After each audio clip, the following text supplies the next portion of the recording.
Hello everyone and welcome to Time Traveler's Coin Exchange. Tonight we're going to have episode 37 of The Coin Vault Has Opened. I've got a couple boxes of coins ready to go. For those of you who have not joined us before, I used to sort through bags and rolls of coins and put away what I thought was the best. And so now I finally have the time to start going through them.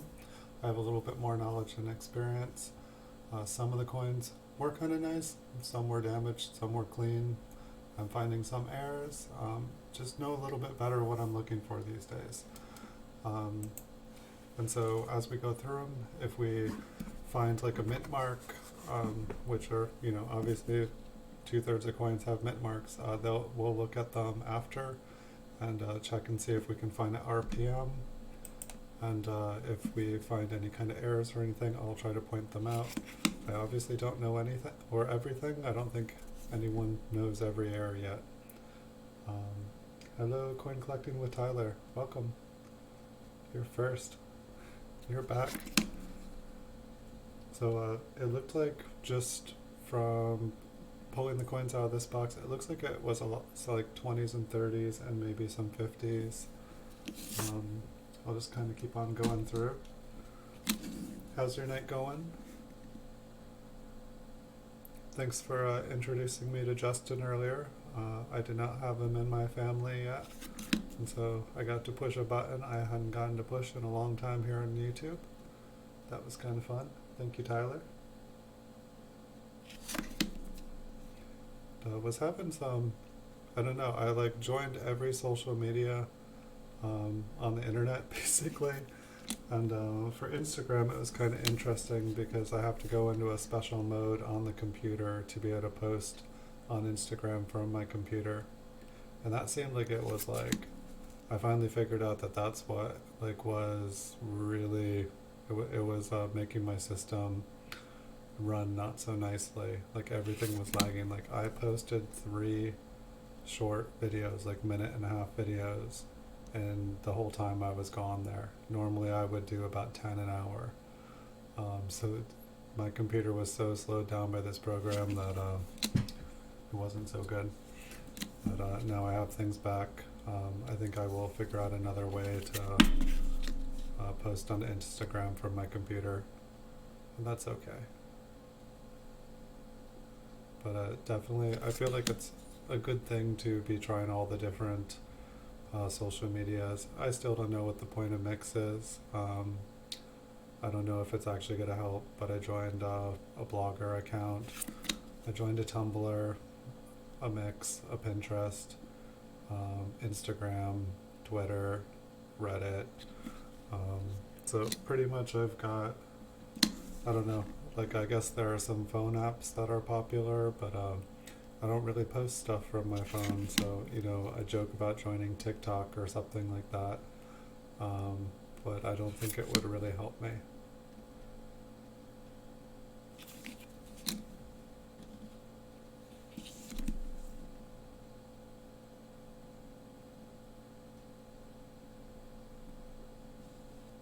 Oh really? So it's like a super rare. So is it a mint state or?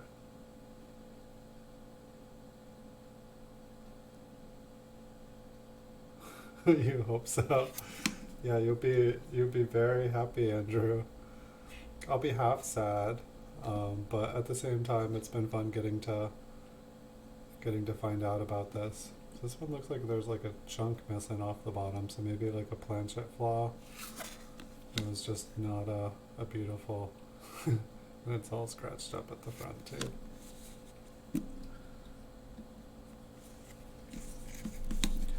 So you think that it's a very special mint state strike.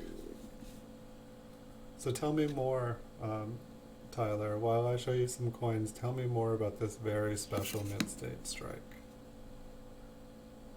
Because I'm curious. It is a mint state coin. Well, is it a business strike mint state coin, or is it SMS or a satin finish? I mean, was this intended, when we read mint state, is it, supposed to be a business strike mint state, or what is it?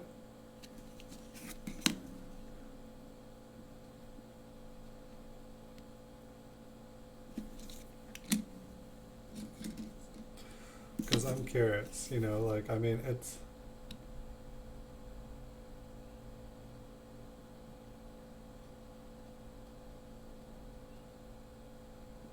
I may have missed it. Did I have any good recommendations for buying bulk Indian head cents? That's one thing that's always struck me is I've never gotten into buying bulk Indian head cents, but I do feel like that's one thing that I always thought should go up, like that they should get rarer. Um, I feel like the price of bulk Indian head cents have just gone down and down and down. Like I don't feel like I've ever seen an increase of them, like hundreds and thousands. Yeah.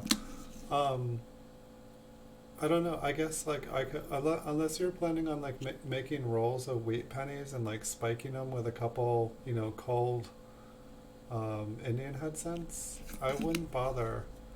For whatever reason, they don't seem to increase in value, and like you would have to like buy so many millions of them. You want to try selling them? What's your experience with selling them on Facebook?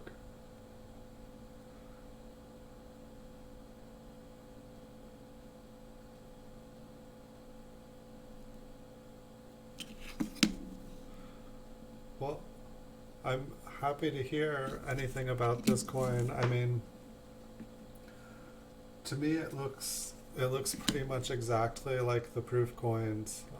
Like it looks exactly like a proof 68 to me, anyway. I mean, like I put like four of them side by side with it, and they looked the same to me. Um,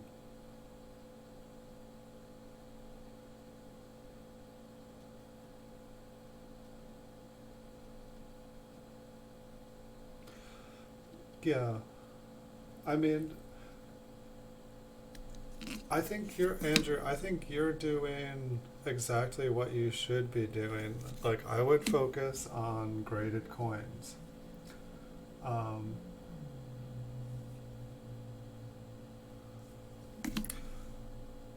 I don't know, like I would say if you're, I would test the market with graded coins, and it's not because I sell graded coins. It's that I feel like that's what people want, and also it's like how are you gonna sell 50 of them at a time on Facebook, 100 of them at a time on Facebook? Are you going to be like, my grandpa passed and left me his coin collection. I have a bunch of doubles of all these Indian head cents, or I don't have time to go through them. Like, these are truly uncertain. I don't know. It's like, is it going to be like that? Be like 3 Indian cents for 10 ship. I don't know. I mean, I honestly will say that, like, I've heard that, like, people will buy, like, counterfeit coins on Facebook. Like, I don't know. Like, I haven't, like, it's one of those places that, like, I'm just like, wow. It's kind of like, it feels like Craigslist, yet there are so many people that do use it. I don't know. I mean, Facebook Marketplace seems like it's getting bigger and bigger. I mean, at least Facebook seemed like it was becoming everything. Now it seems like Amazon is becoming everything. It seems like a couple companies are trying to become everything. Like Facebook wanted its own currency. Um, like I can't even remember what the name of it was, but it's like it seemed like the government didn't like the idea of that. Government thought it would like threaten their their sovereignty. Um,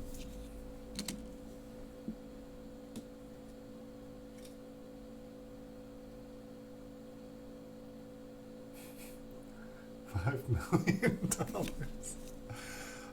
I don't think I plan on selling that one. Um,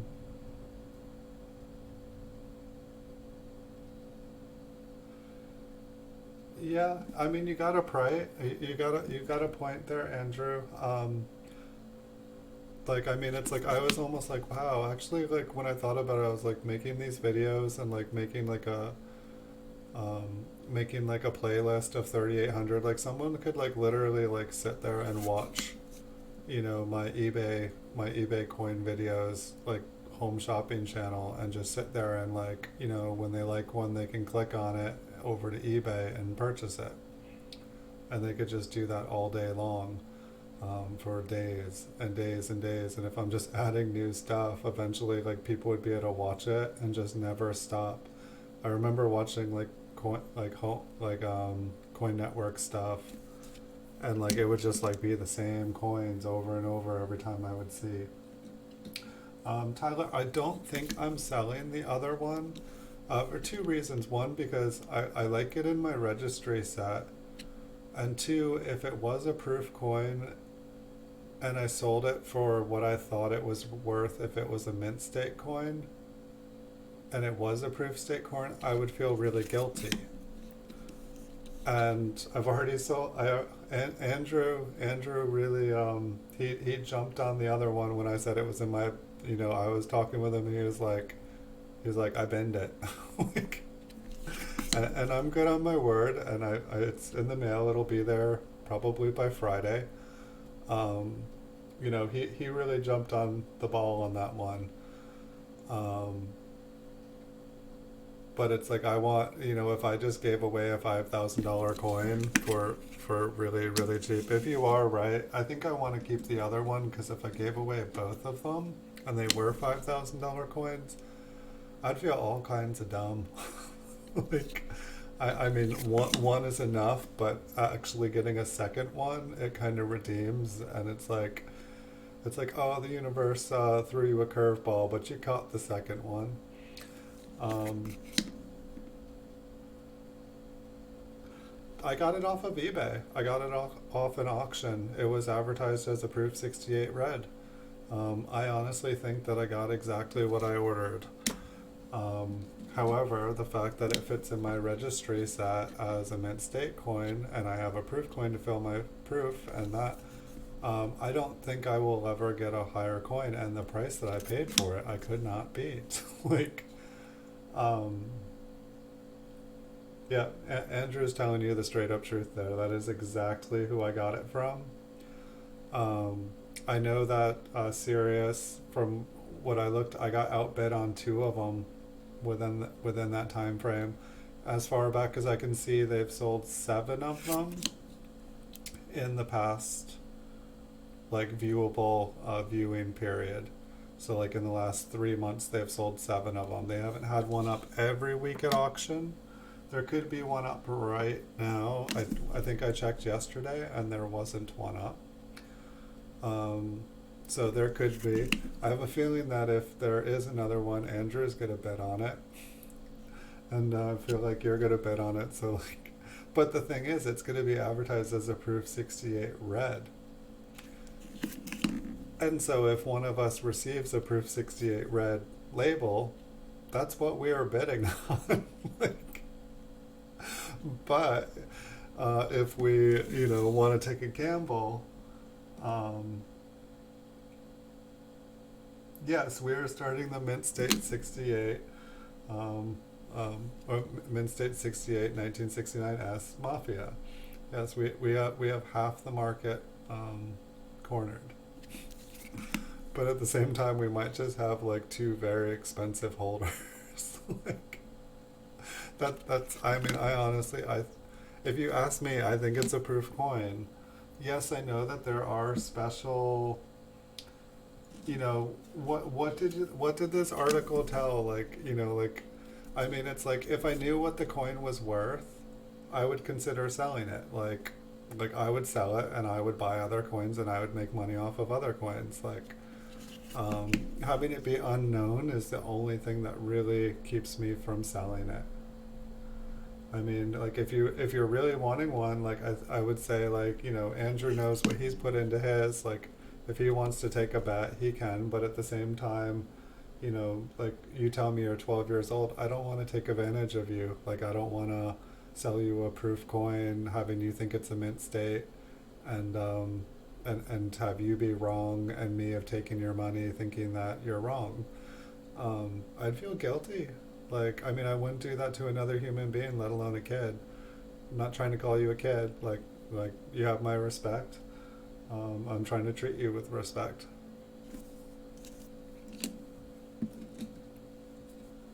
I actually, I think I put it away. Hold on. I know I at least put it in a box, but I don't know if I put it away, put it away. I think I put it away. So tell me more about this special proof. Like, how did you find this information? What does the information say? Was there like, you know, some special coin made for like politicians for like a new prototype? Um, I just don't. I don't see. I think it's actually right here because I left it in reverse. All right, we'll look at this coin one more time. I mean, it's like the thing is like it's like when I look at this coin, I see the luster, and I'm wanting to think, oh well, that just kind of looks like a really a really high grade mint state coin because it kind of looks a little bit chippy or a little scratchy. But it's like I feel like that is more of kind of like a toning. It's more of kind of a cloudy toniness to it. Yet there still is like most of the fields is still very proof and reflective.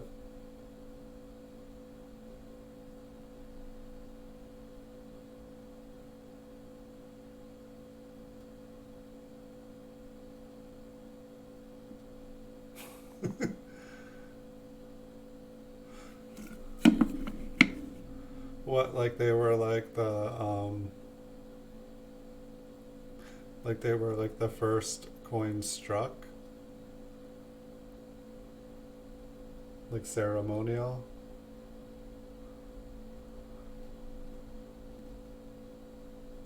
And like the person at the mint popped them into their pocket knowing that they would be nearly perfect.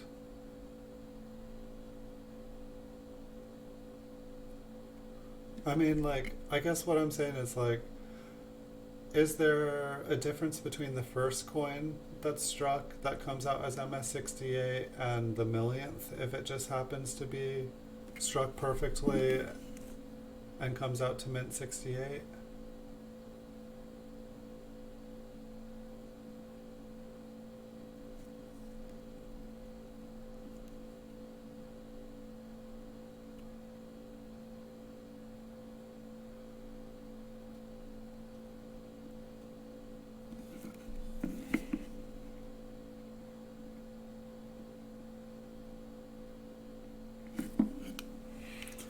I don't know.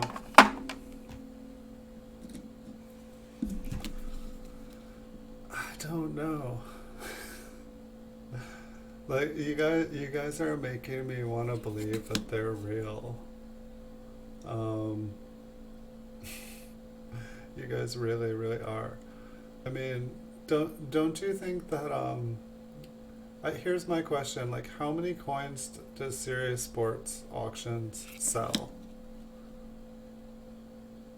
Like, I mean, do they have like a million feedback?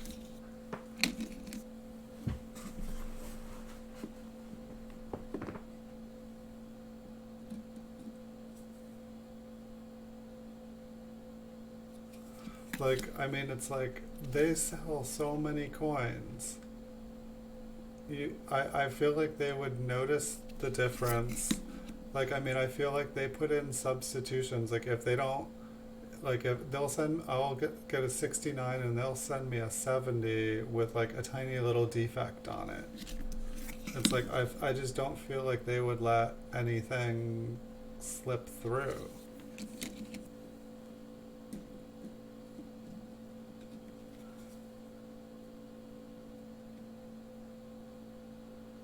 And they got the 4 consecutive from Sirius. 163,000 feedback.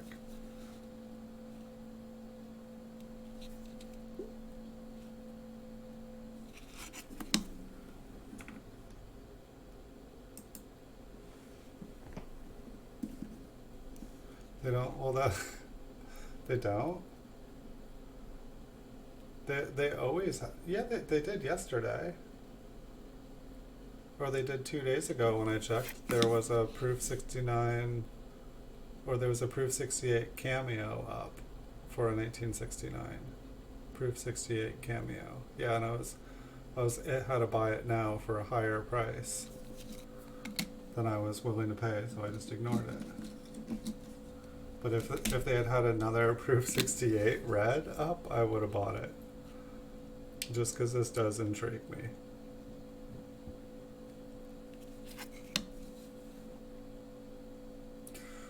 Well, please, like, I'm gonna hold on to mine until I know, like, definitely until I've like, like, if you guys are able to prove that it's real, great, and if we're able to prove that it's real and come to like an agreeable price, then that's fine.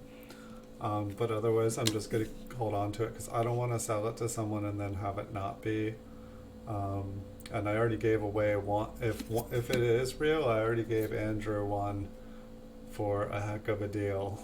Like, I mean, if it, obviously it's worth more than the mint states. If it's real, it's worth more than the mint state 67 price, which was like 260 to 400.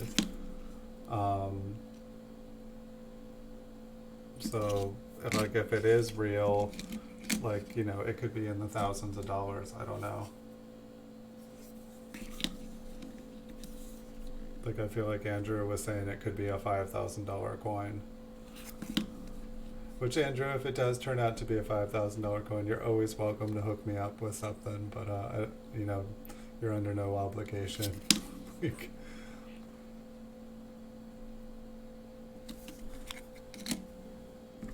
But I definitely sleep better at night if at least one of them, if they are real, that at least I didn't get rid of both of them for a little over a proof 68 price. When I showed you it, like, I mean, I still think that it's a proof. Like, I know you guys are trying to convince me otherwise, but it's like, I still think it's a proof. Like, I was like, great, how am I gonna sell this to someone? Like, it's like I'll have to write like proof MS up here. Like, what's up with this? Okay, deal.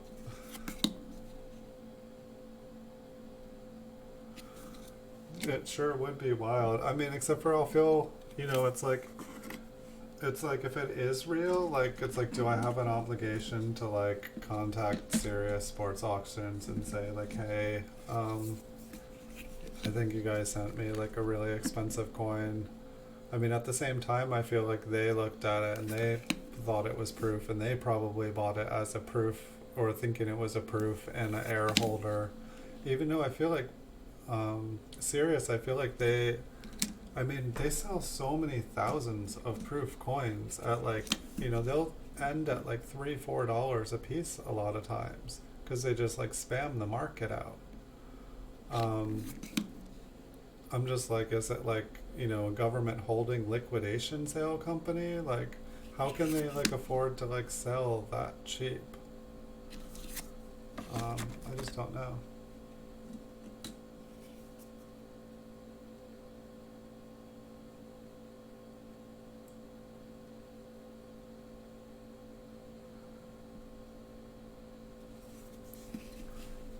Flying Eagle, I'll buy out some of your categories.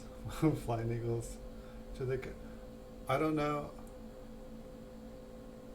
You want it? You want your mint state one to not have a consecutive number as the other ones? Why would that bother you? I mean, it's in a beautiful holder.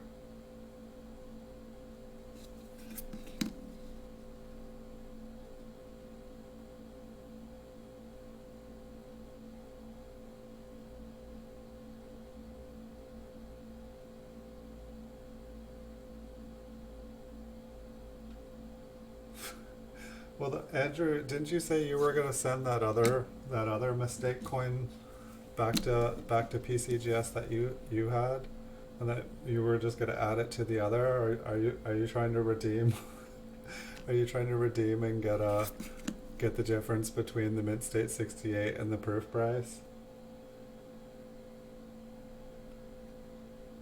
Make it seem more sketch. And so you want to change yours so that it doesn't seem sketch?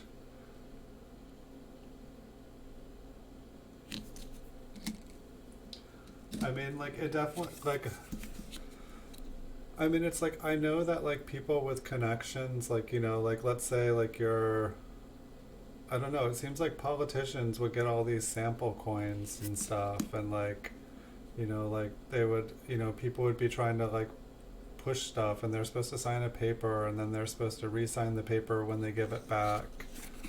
But I feel like, you know, like somehow they're like, oh, they just sleight of hand, like, oh yeah, I've got some pennies in my pocket, I'll give those pennies back, and I'll slip these ones in my pocket.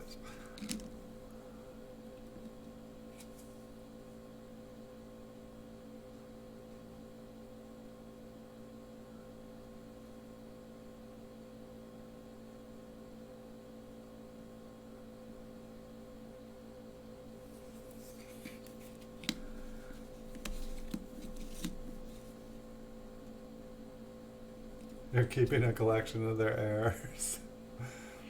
Do you work for NGC? Like, you're like, never let them. Do you remember the time when you did this? Yes. How much? How much is this coin worth? You know, the shame. Like, you know, like what is, you know, how much is your reputation worth?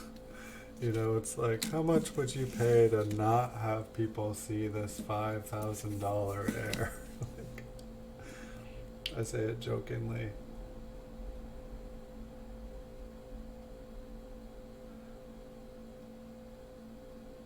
So you would just like hide the serial numbers and so that they can't. But I mean, that's the thing though, is um, they can't.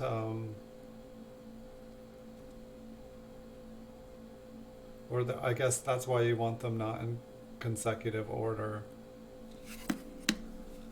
But I mean, PCGS probably, I would think that PCGS in their system would have a record of when a coin was graded.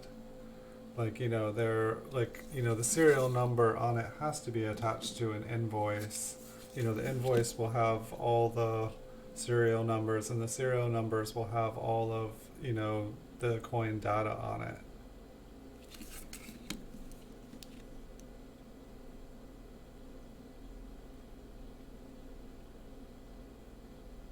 But you would hide the serial number so they could see the mistake, but not let them see the serial number so that they can't.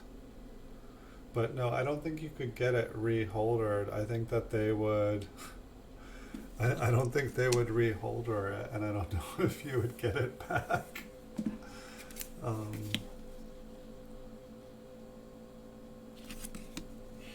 yeah, I really don't. I don't know. I don't know what would happen. Like, I mean, I think that they would send it back in a proof 68 red holder. That's me, but that's what's going on with that D.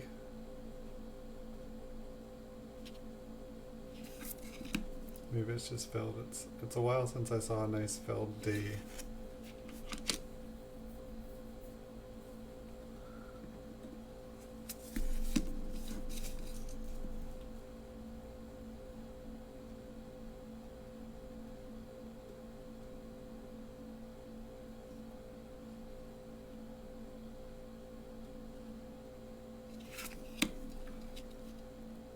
Well, I think if you're wanting if you guys are wanting to obtain the other two coins like this, I think the best thing for us to do is buy up as many of the proof 68 red coins out there.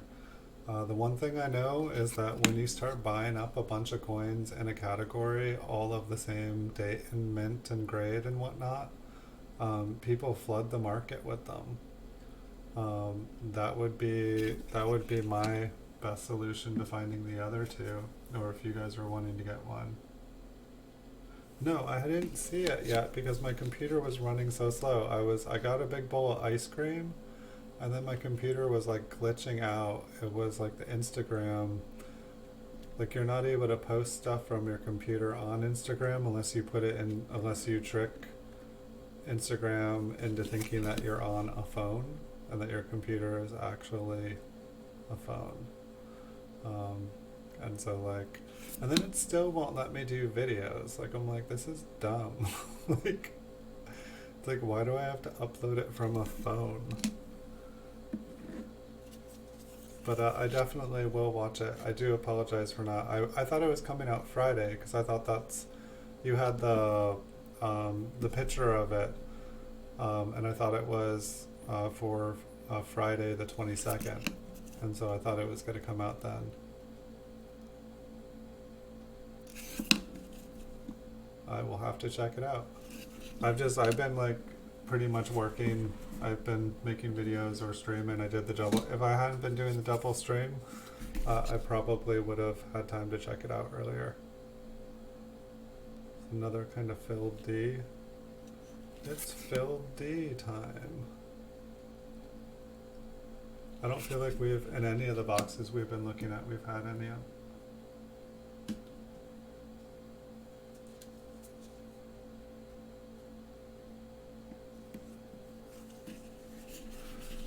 But do they change the serial number when they reholder it, or do they just put a new holder on it? Because like I feel like um, they like to keep track of the coins. I think that's why they don't like it when people crack coins sometimes. Or it's like if they crack coins and like try to alter it or something. From my understanding, they have like their system. Like supposedly, I thought I saw some presentation they did that when you send a coin in, it does a scan of the coin and like, you know, say this little, you know, there's so many points of contact on the coin that show up. And so when you send in another coin, or you send in the same coin, but let's say you like fixed all these little things on it, it's still going to have all the markers that the other coin had, and like they're going to pick it up in their system and they're going to realize that it's been cleaned and the surfaces have been altered. That's what I thought.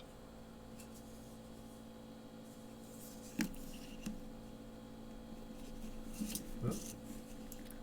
It's a super famous error, the upside down scent. It's amazing.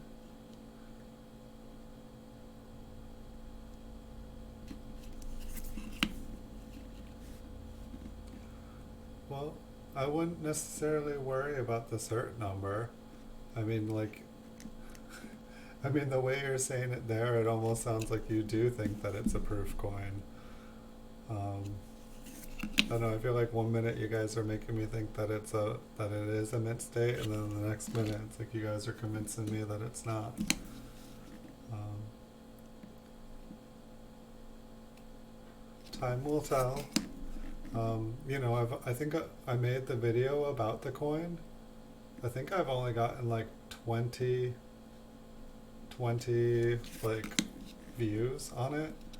Like I kind of want to like, you know, see if like there's some way I could get a bunch of views on it. If somebody who knows something will like be like, dude, that's a mint state, or that's a proof, or like, I just, you know, like if like, I know if Chuck looked at it, Chuck would be able to tell me what it was.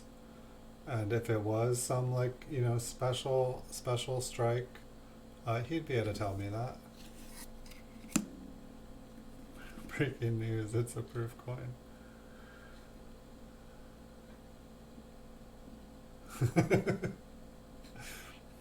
Well, that's, I mean, when I was showing it to Andrew, I was showing it him as an error, a proof coin and a mint state holder. And I was trying to tell him, it's like some errors are minors. This one is a dangerous coin.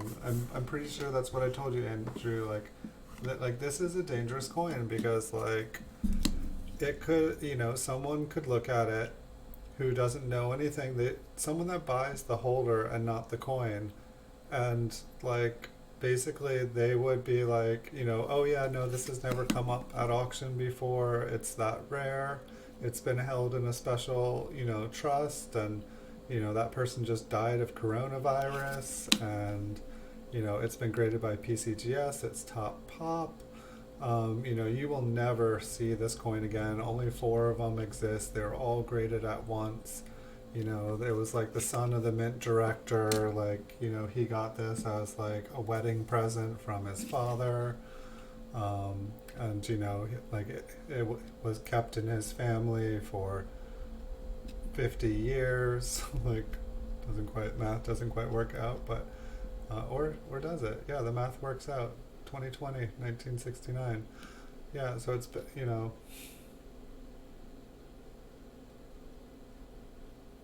well, that's the thing. I mean, show me an MS-68 that I can compare it to. I mean, wait. So, I mean, if you bring up the population reports, will it show you a mint state 68 on PCGS? I mean, too bad the thing's not a photo grade, right? Like, I mean, if it was a photo grade, like, with like the secure shield on it, I don't think we'd be having this debate unless like PCGS messed up big time. Like, it's like, yes, we have, we have messed up and put it in the most secure, the most, um, it's like that. It was probably like a rogue worker, like secretly working for, like, they were on the pay from NGC, and they were working, trying to like kill the reputation of PCGS from within.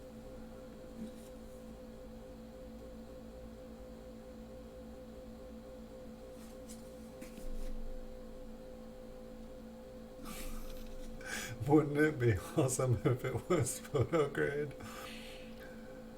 Oh man.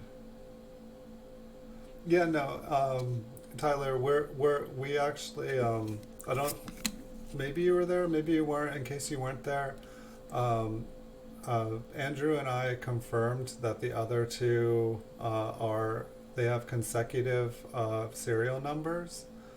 So one is between the middle of ours, and one is one up from ours.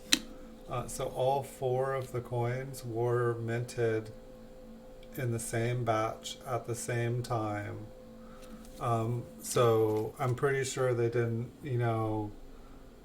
I'm pretty sure they didn't grade two proofs and two mint states all in one sitting. I'm pretty sure, I would say I'm 100% sure that whatever they are all one of one.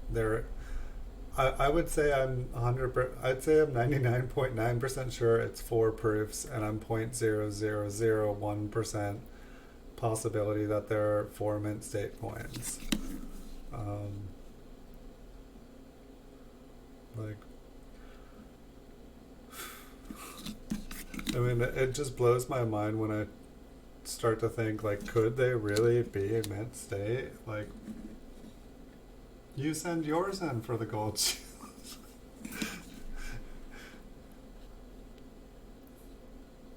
No, well, that's what I'm saying, Tyler. We did look up the numbers. We did look up the numbers, and they came up as mint state 68 reds. Like, we not only do we know what our two certs are, but we know what their two certs, what the other two remaining ones are. And I did check a couple certs around it to make sure there weren't like 5, 6, 7, 8, 9, 10 of them or whatnot, and have them, not be reporting the numbers on the website, just to see. And none of the other ones came up. So it was just these four coins.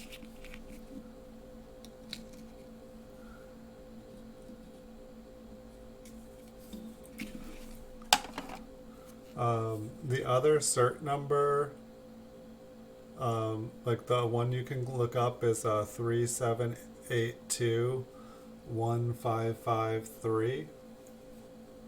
1553.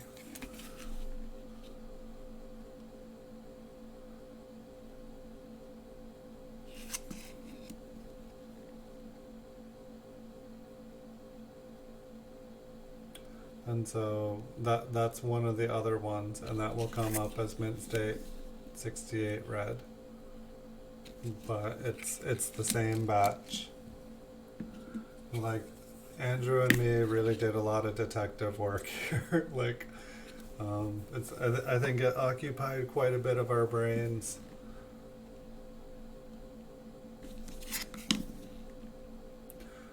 I don't know, it was like funny, like the first night when we were talking about it, like, like I was speculating that like this possibly could have happened or whatever, but it's like by the next night, like we had already gone and confirmed that, yeah, that is what happened. Unless it's a business strike coin, and then there is no error, and those are the 4 correct coins. And I'm just totally wrong, and that's why I'm not a professional grader. And that's why, I use a crutch like PCGS when I buy and sell coins, because it gives me more security, feeling like I'm not buying a bunch of clean coins, I'm not buying a bunch of counterfeit coins.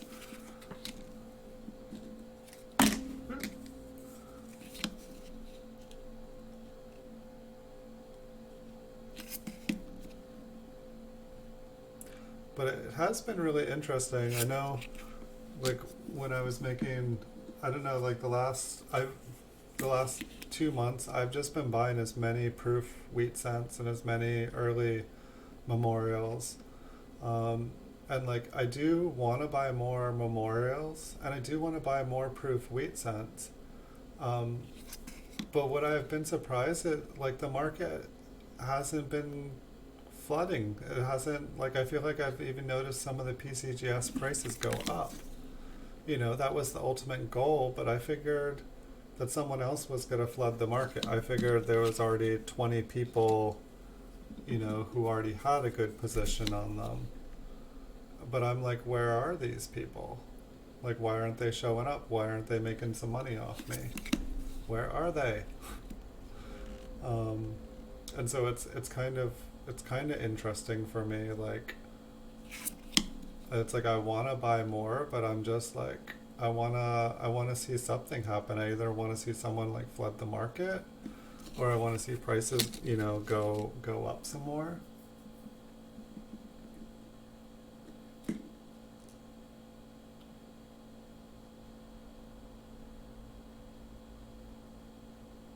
I put it in my registry.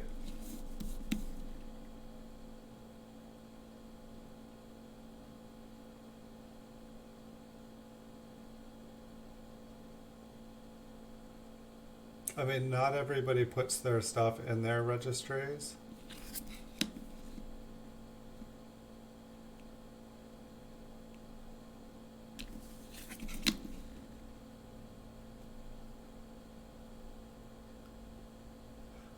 Like, I was just saying, I wasn't saying add the cert to your registry set. I was saying check, use the verify source, like add it into it.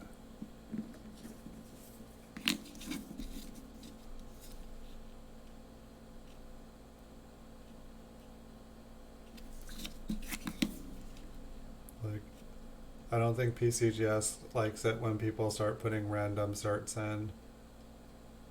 Like, I'm pretty sure probably if like you like enter too many certs trying to add them into your collection, they would probably get a flag.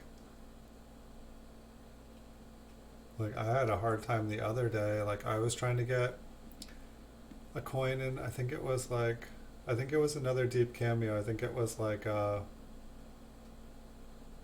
was it? I think it was like a 1963 proof 68 deep cameo or something like that. And the person kept denying, I bought it from them, and they kept saying, no, they wouldn't release it from their cert for me, even though they sold it to me. And so like I had to contact PCGS, and they're like, they say they own it, and I sent photos, and they're like, oh, it looks like it's doctored. I was like, here's a link to the video I just made of it, and they're like, no, we need a photo of you with a newspaper in it. I'm like, how about your email that you just sent to me saying, here's the coin, saying that in front of your thing, saying I doctored it. Like, It was hilarious. They'd never actually challenged me when I like said, hey, this isn't. This one almost looks brown. There's a little bit of wear on the cheeks. I don't know if this is extra fine or AU. If it was AU, it might actually be worth a couple bucks. The back looks brown.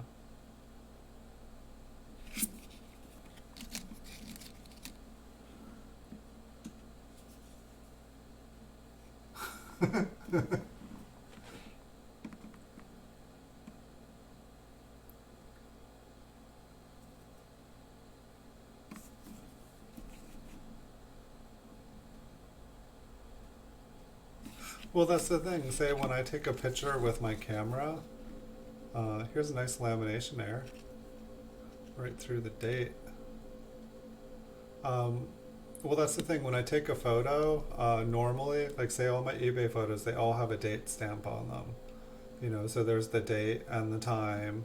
And so when I'm sending in something for PCGS, like it's right there. Like, I think it's because I take the photos with my microscope. Like the second time I did it, I sent the email back to them on my phone. I don't like emailing on my phone very much. I know it's a thing now, but I like emailing on a computer.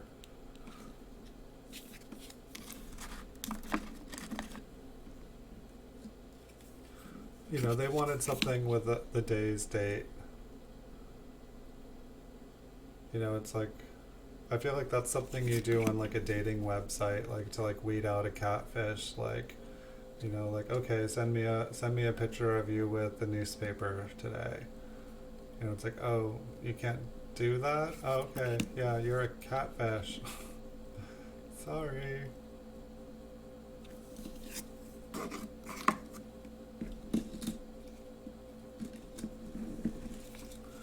Bring these closer. FH scratch. What is FH scratch? Forehead. Yeah, that's not a die crack. That's a thick flip. What is it, a clean coin? I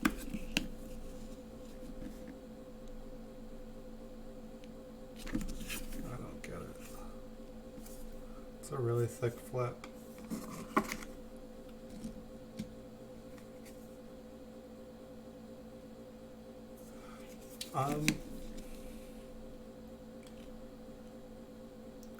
I don't know, like the SMS was from like 65 to 67. There are a few 64 SMSs, and those are coins like that are worth a lot of money.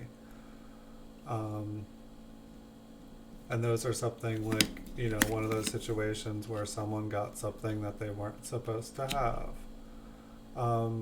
But I can't remember. I feel like the quality of 1968s is horrible. And I mean, you guys might be onto something in the aspect that I think I'd have to look. I think 1969 is when they re-engraved and like changed, changed the details and stuff of the coin a bit. I'm not positive on that, but I mean, there could be something to it, like you guys are saying.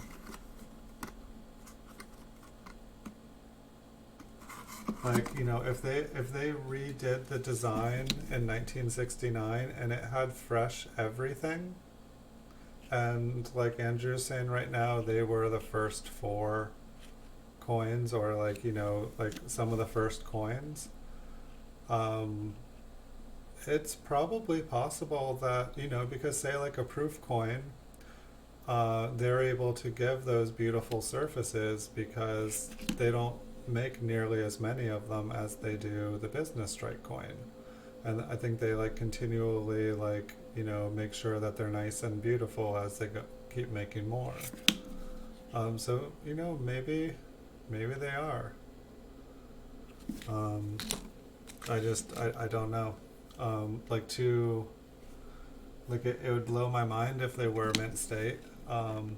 It's like I'm happy to spend some time talking about how it could be. Hey, Aunt Orta, welcome.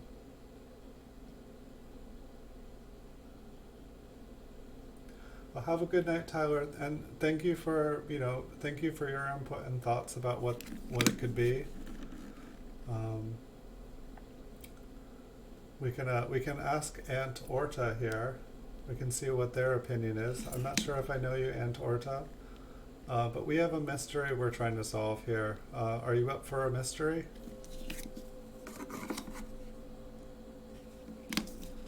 If you are, just let me know, and I'll show you. I'll show you this mysterious coin that has had us scratching our heads for a couple days.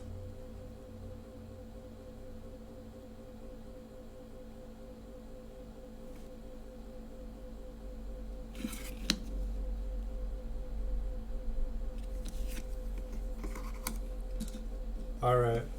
So you know the difference between a proof and I shouldn't have showed you that. So what do you think on this coin? Do you think that this is a proof 1969S, or does it look like a mint state business strike? You know, one that was made for your pocket change. Because this coin is really killing us. There's two of them that's killing us. This is one of them. The other one's in the mail. But it's being sent to Andrew right now.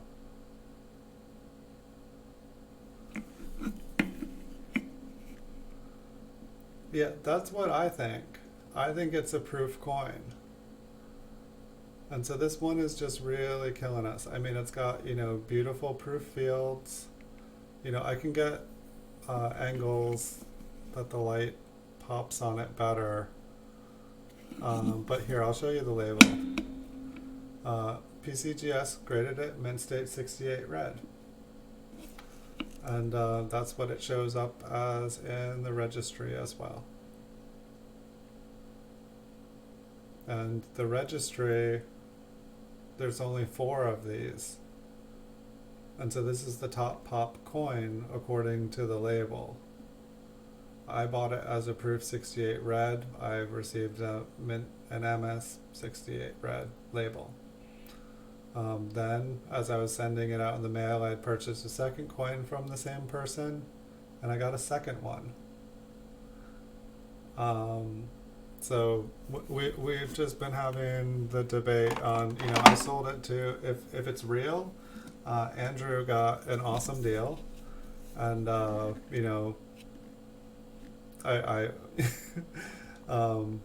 and if it's not real, Andrew knew that it was my opinion that it was a proof coin, and so I don't feel guilty, but he paid basically a little bit more than a normal proof 68. He just went and bought it immediately as soon as he saw it because it was in my eBay store. He was like, "Wait, is that for sale?" And I was like, "Yeah." He's like, "Binned." I'm like, "Oh." I'm like, "Well, what did you think? Did you think that it was real?" Because we were showing different air labels and different PCGS coins that we had gotten with airs on them, and so we don't know. We're trying to figure out. But what we do know is that there's only 4 graded that, and we know what all 4 cert numbers are for all 4 coins, and we know that they were all in consecutive order and graded at the same time. So we have personally seen 2 of the coins.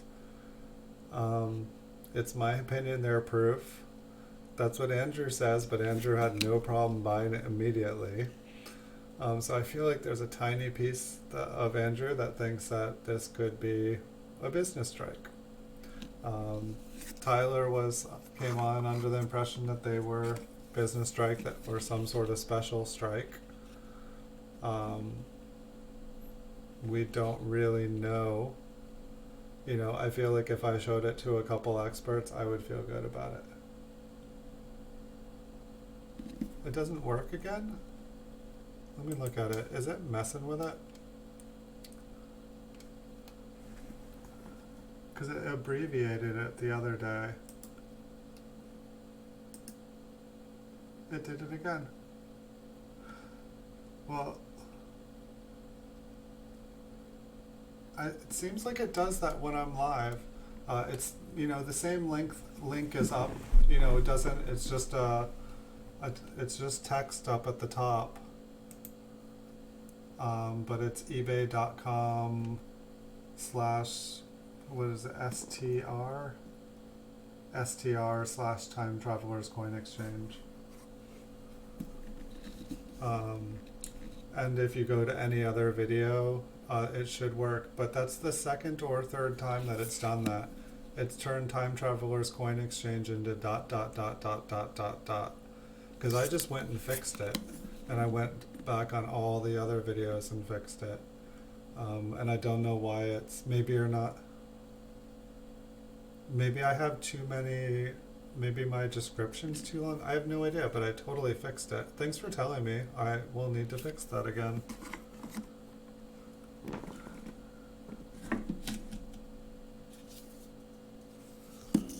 It's pretty crazy. So yeah, there is not, that coin, the one I just showed you, it is not in the store. I had one in the store and Andrew already bought it. And the second one I'm not listing until I figure out what this other coin is worth. And I don't know, I have over 3,000 coins in there graded by PCGS, I think now.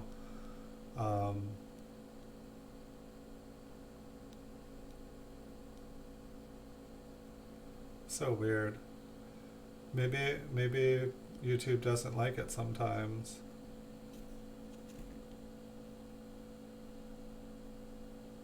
I don't know, it's every time I go to check on them, they always look right. Sometimes I wondered if like they only show it for me, and if anyone else looks at it, they don't work.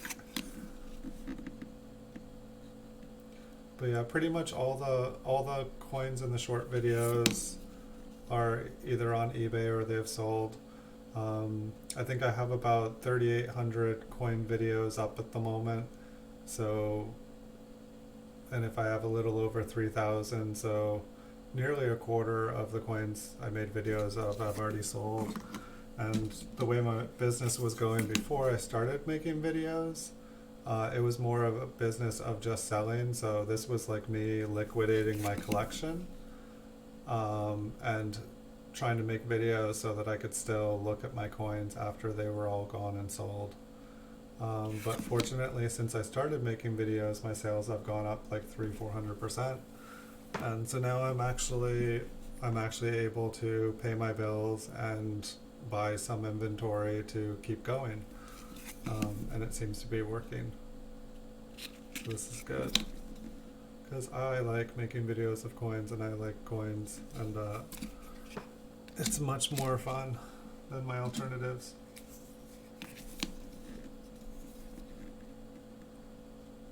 And so right now we're just taking a look through a bunch of coins that I pulled out of like 5,000 count bags and rolls back in the day. Most of these I thought I would be retiring off of, and now I found a bunch of them are clean or just, not very, not high grades, they're very low grades. Occasionally a really nice one will pop out, but for the most part, I have come to terms with, most of these, probably half of them, the flips are worth more than the coins themselves.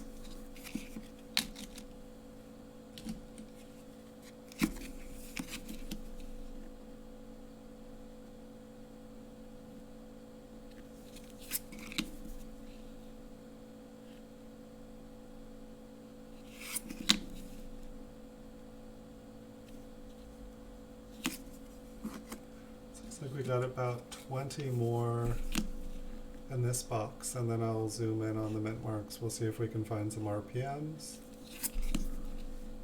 And I think there was a couple air coins or interesting ones we'll take a look at. And then I've got another box ready to go.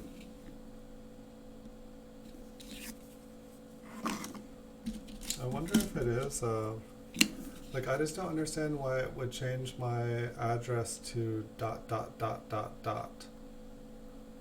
Because obviously I didn't put my web address in as ... I think I thought when I looked at it at first, I was like, oh, it just abbreviated it or something like that, but it still works. It just shortened it. but when I tried it, when someone else told me it was broken, it didn't work either.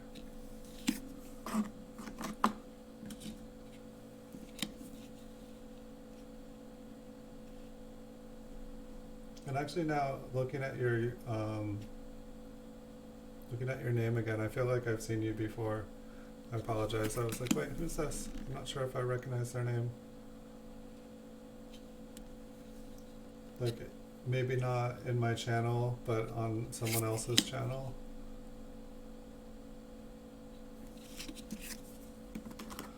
Somewhere around YouTube.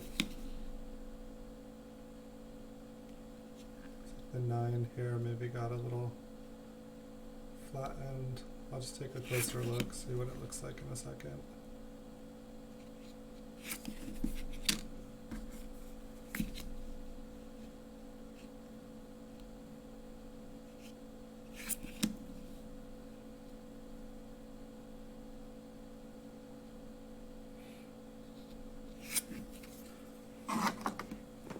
I guess, Andrew, it's like, it's interesting, in a couple hundred years it will turn into a business strike.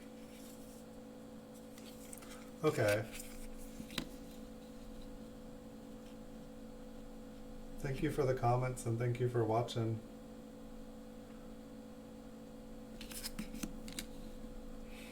Did I meet you on Stacks originally? Or do you remember where we met or where you found my videos at?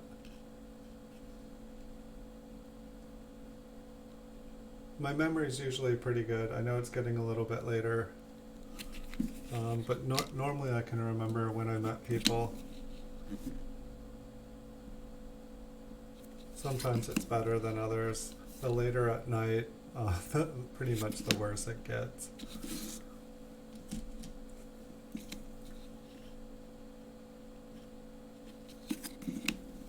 And that's why I stream late at night. Well, I stream late at night because that's when I can for the most part.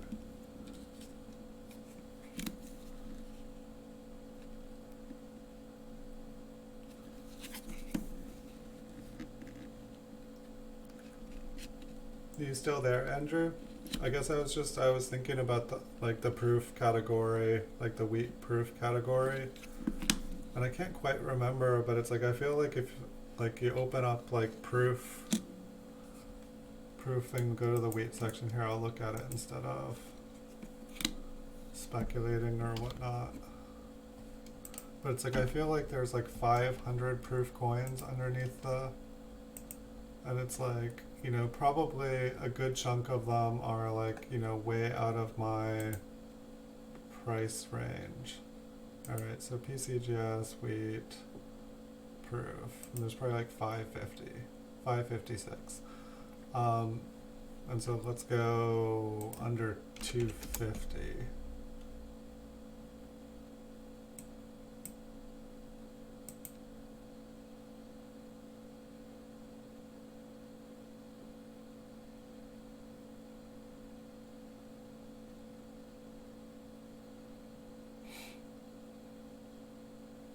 Yeah, I heard that Ken died. Somebody actually came on the stream the other day. That was really sad because like when I got on YouTube, I just made a ton of videos, and then when I like stopped making videos and just like started looking to see what other, you know, started actually like, you know, using YouTube instead of just, you know, using it to make videos. Like Ken's was one of the first channels that I went and visited, and I was like, this is awesome. Like they know so much. Like he knows so much, and he's like helpful, and he'll talk to you, and like he'll like teach you. And he was really cool. Like it was definitely like meeting him and a bunch of other people. I was definitely like oh my gosh, like where have these people been all my life? It's like Andrew and I have been having a good time the last couple days this week, and we've just been able to like talk coins, conspire about coins. So I guess like if I look at like proof wheats here on eBay in the buy it now section, there's 556. If I look at the ones under $250, that's $407 or 407. So if I go to the calculator and go, whoops, that's a calendar. I should know the difference. So if I go to 407 and multiply it by 250, that's $101,000. You know, between you and me, like we've got $100,000. Let's just buy them all out tonight, and then they'll only. Oh wait, I guess I let me try something else before I give you that math. So let's look at minus video, because that's a search word. Because all the ones. Oh, why doesn't it do it?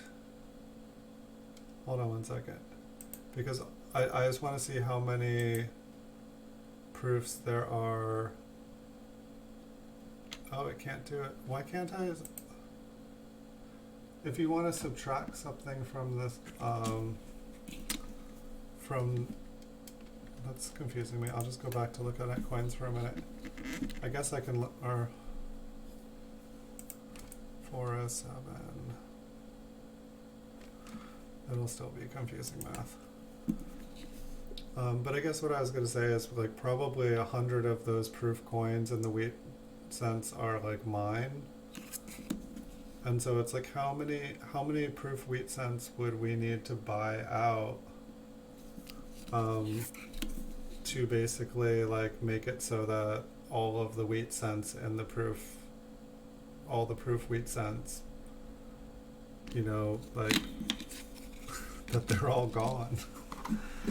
It doesn't, I mean, it's like I really don't have a huge, like I just, you know, like I told you, I am a coin addict, and I can't keep more than $100 in my bank account. I have a couple $100 in my bank account now because I had really good sales today and I haven't spent it yet. But ugh. Yes, I want to do this. I want to buy out all the coins. It seems like the right thing to do, but at the same time I can't buy out all the things. Like I don't know, like I mean I haven't asked you, like are you in a position where you can buy everything out? Like what kind of position are you in? Are you wanting to buy everything out? Because I think it would be awesome. I think it would be fun.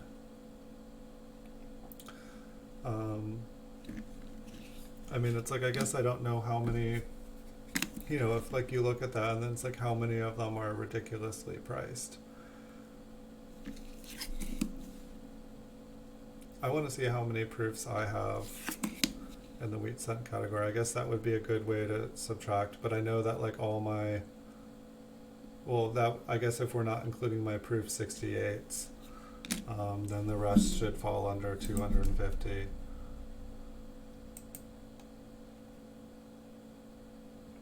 If you can make money on it, you can do it.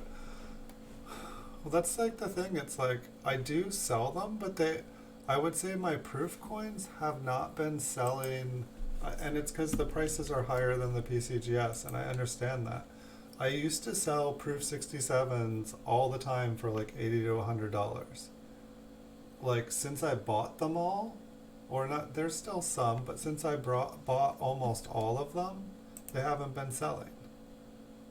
And I don't know if it's that there needs to be more of them up. Like I just don't get it.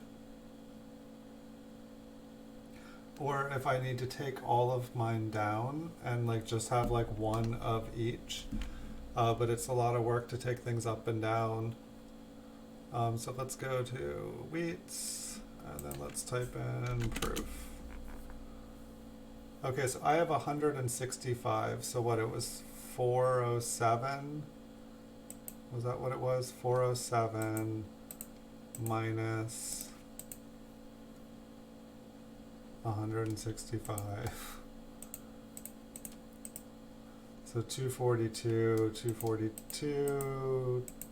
times 250, which not all these are 250, but that's the like what I was saying. So that would only take 60,000. Well, I mean, it's like there's not that many of them.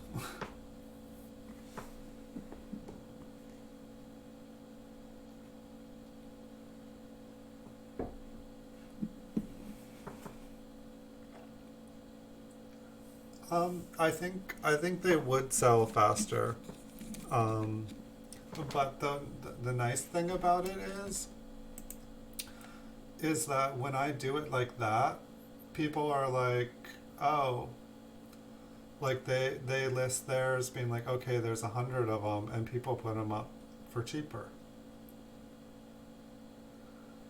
I mean, I just bought like 500 like early proof memorials and tweet cents, and like I have sold a bunch of them. All right, so we'll zoom in here while we talk. And I should really get my computer set up so that we can just say, like, if we're gonna buy out eBay, I want to have my thing set up so you can see my screen, so I can be like, okay, I'm buying this one, okay, you buy that one, or whatever, however we want to do it. I mean, we'll both buy whatever we want. Okay, wait, I gotta zoom in more zoom. Okay, we'll check this out.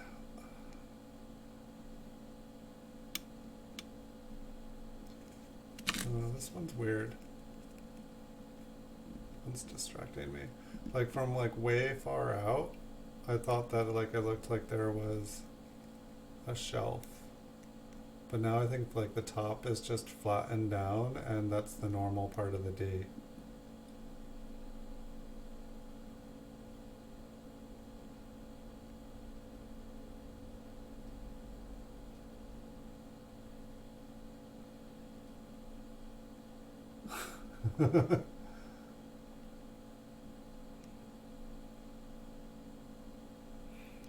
Yes, Andrew and I have been dreaming big the last few nights.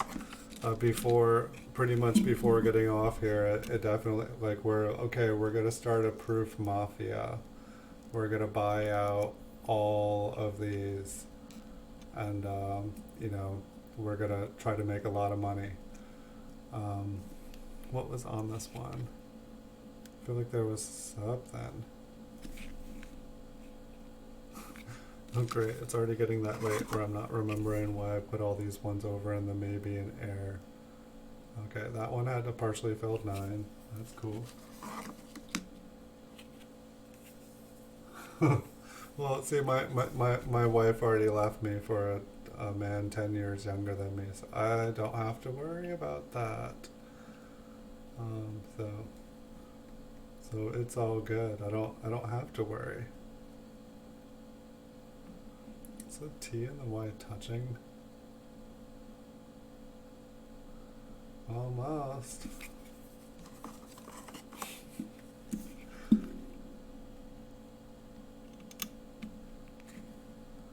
That one looks interesting. I think it's just a Claude D. It's like a dog pile.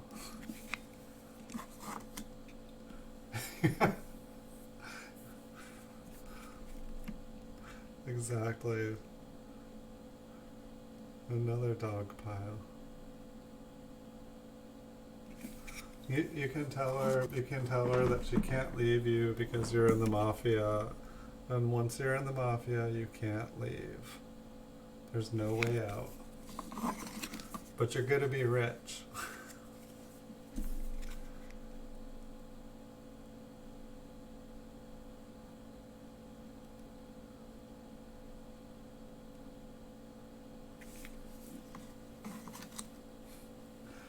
It's gonna be awesome. We're gonna organize everything, put them in nice, attractive holders, and it's gonna be awesome. And I should do some videos. I mean, it's definitely like I've got like a few thousand proof wheat cents still in their mint cello. But I think it's pretty much. I think the only dates that I have are 56 and 57 and 58, which are, the most common ones. And it's like I can, get other dates, but they cost way more money. Welcome to the Proof Mafia. We're gonna need to change our channel name when we start this. It's just gonna be, just the Proof Mafia. Um, yeah, I don't know. I don't know what the best way to do this is, but it's like I feel like it's like Andrew and me, like you and me could do it probably. Like it would probably take like a year or two, and then it would be done. I mean, we just don't know, like because like somebody, we can't like. I guess think about it this way: we can't be the first one to be like, I'm gonna buy up all the proofs.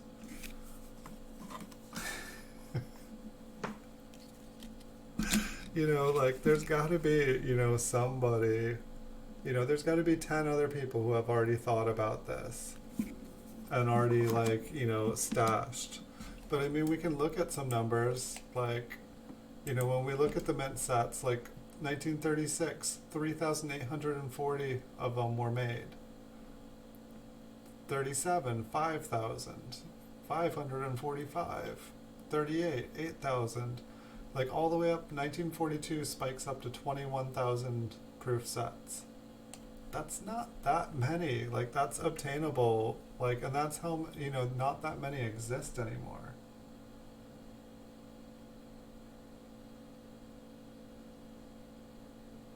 Yes, they're very shiny. Um, I mean, I can add them all up, but it's like, what's a realistic number of how many actually have survived? Is it like half the number?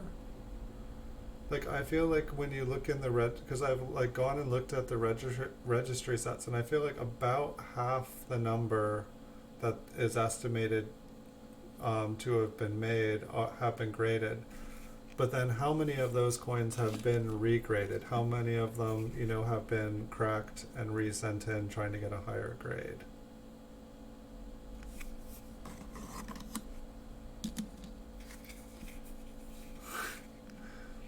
And I mean, it's like, I don't know, it's just like, I guess like I bought up pretty much every single one, like anything that was under its value for the most part, I bought. Um, I mean, I'll be honest with you, like before we start talking about this, and but I mean, there's lots of ones that are out of my price range.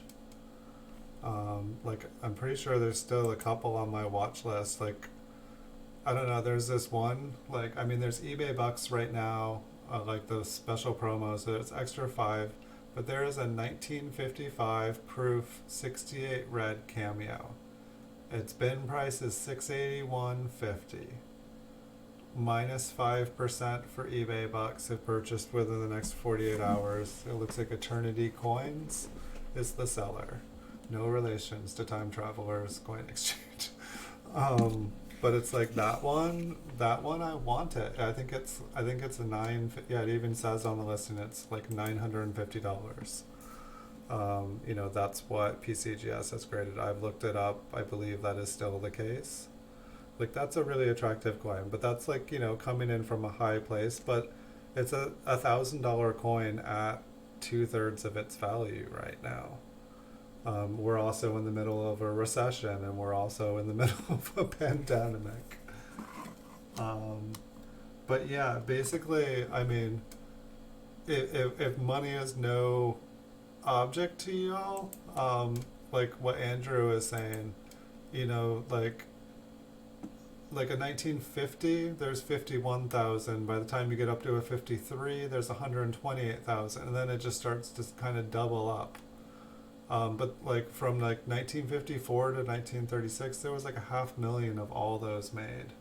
But the 1936, if you can afford one, 3,840. I don't know, Andrew, you bought a couple of them this week, right? You said you negotiated with the penny lady, I think you said? I think you said she took your offer. That D looks pretty cool. Oh, what is that? What am I looking at? Is that damage?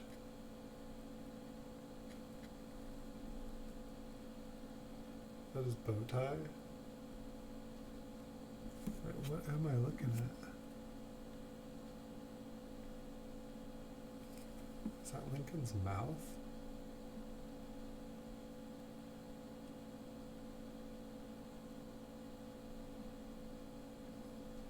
Alright, that's the chin and the neck. I was just trying to see what the mint mark was because it looked funky.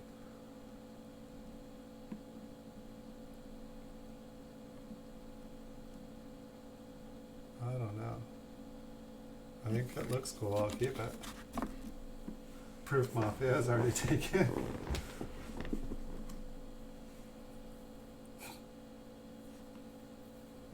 I'm going to read what you guys are saying before it scrolls by.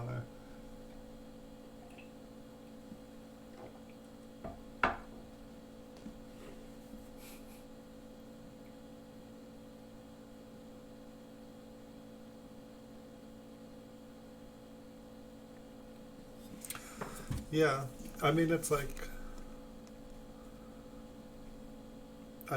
technically if you own so many of the 1936, you know, somebody like you is going to want one and they're going to want to buy their first one. And you know, it's just, I don't know, it's like no one likes that feeling when you're like a collection and then there's one coin you can't get.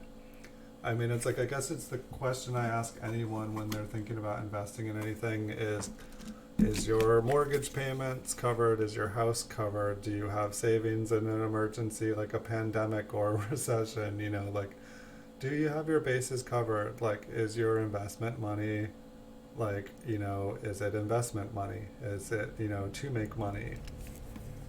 Or is it play money and you just want to have fun with it? You know, but it's like when you invest in things, anything really can happen. And so it's like I never want to tell anyone to invest who shouldn't be investing, that should be investing in a house or something, you know.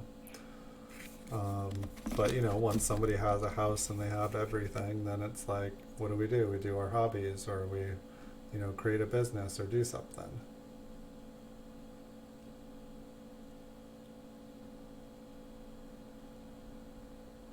You just bought more baseball cards. So I'll be depressed. See, I used to get, I don't know, yeah, there's coins, it's like, I'll buy a coin, and I'll get all excited, and then like reality will like sink in of like, I shouldn't have done that. I shouldn't have bought that coin. Um, and then I'll be like, yeah, but I wanted it, and I got it. Um, and yeah, I should take your guys' advice, and I should go and impulse buy something right now. When I laugh, the mint mark laughs too. Awesome. Uh, I'll have to remember. I don't think I laugh very much on the stream, so normally we're all good. We're able to look at it like this.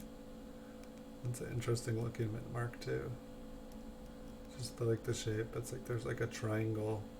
It almost looks like I don't know, like it's the inside is like tilted. Yeah, what I feel like if I was, let me just look at my buy list here.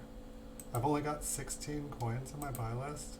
And, oh wait, one thing ended and I didn't win it. Okay, so I believe, oh, that reminds me, before I go to bed tonight, I'm going to need to look at tomorrow's options.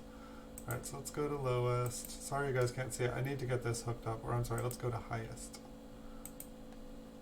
Okay, so there's that 55. There's the 1939 proof 64 I was looking at. There's the 1940 I'm looking at. Another coin I like in here is the 1964 69 red cameo, but I have a bunch of them. But there is a make a best offer on it, so I feel like I could get it at a deal. There's a 51 I'm looking at, a 55 67 I'm looking at, a 1950 64 I'm looking at, a 53 66. That's probably the best deal on here. But I know that there's some others. The earliest proof I think is a 38. I can see if my list is on the right page. Yeah, it's going to take me a minute to I'll move my registry over, but I believe it's a 38. I think I looked at the prices at a 36 and 37. And I guess what I came to the conclusion is like there were plenty of coins sorry, I'm going to get this back up. There were plenty of coins. You know, I was figuring that like during the recession and stuff, a proof mafia wasn't going to come along and buy up all of the 36s and 37s if one hadn't already happened and done that in the last 10, 20 years. So I figured I would take up, I would buy out as many of the later proofs and early memorials as I could, because they were just way more, I could buy a lot more. Hold on, that's probably loaded now. Yeah, I'm pretty sure the answer is a 38. Or, yeah, 38. 37, no.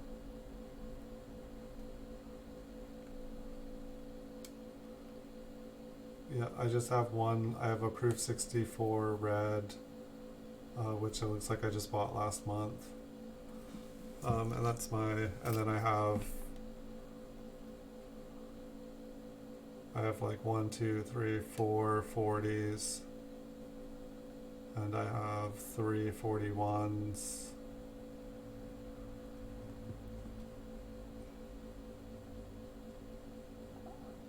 I have 11 42s, but like those like 42s are probably, probably all 11 of those doesn't even equal one of your, sorry, I'm just giving you guys a white screen here. I should talk more when I'm, going through, not looking for the RPMs, when I can just leave a coin there and have it be focused. Because I found that when I look at these, it's way easier if I just hold the coin up against the microscope. It just focuses perfectly and you guys don't get blinded with lights.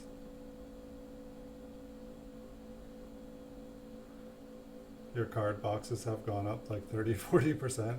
Yikes.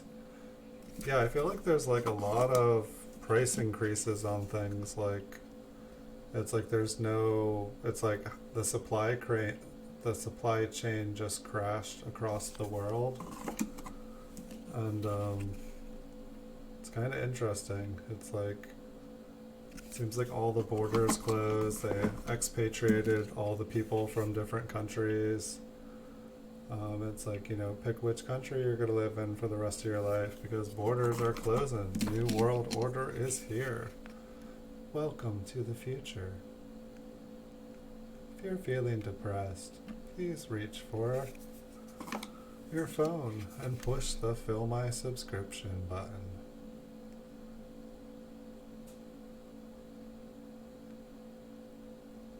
I don't know, is that filled or just whack?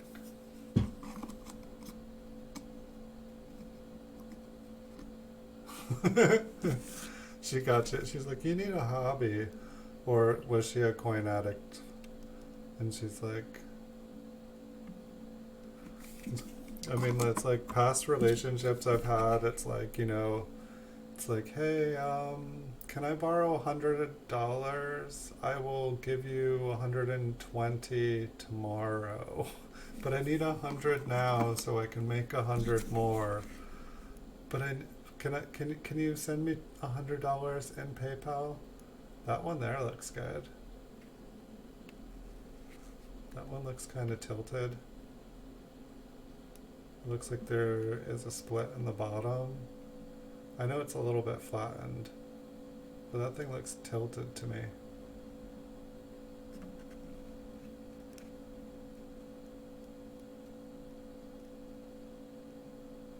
I'll keep that one.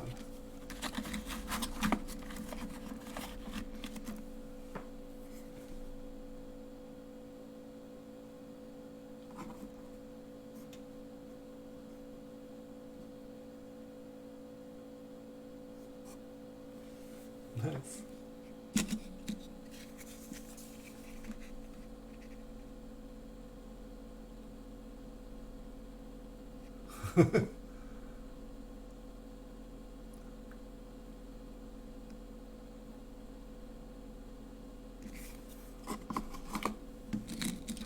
Yeah, it's just weird. I mean, I guess that's the thing, like for most people, like to like remember, it's like I feel like what initially gets people into collecting a lot of times is they have the intention, they see the potential to make money, and they have the intention, and they don't necessarily mean to like, you know, buy and start hoarding, but they start buying and then they're like they want, you know, they you know, maybe make a couple bucks, and so then they like try to buy more and more and more and more. um, but I guess it's like I definitely recommend that people make sure that they know what they're buying.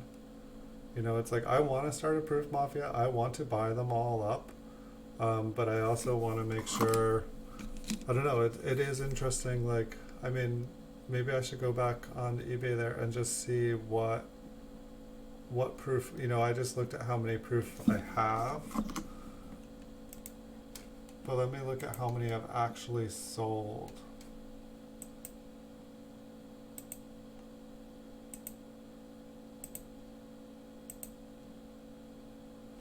Like, let me look and see how many I've actually sold, like a proof wheat cent.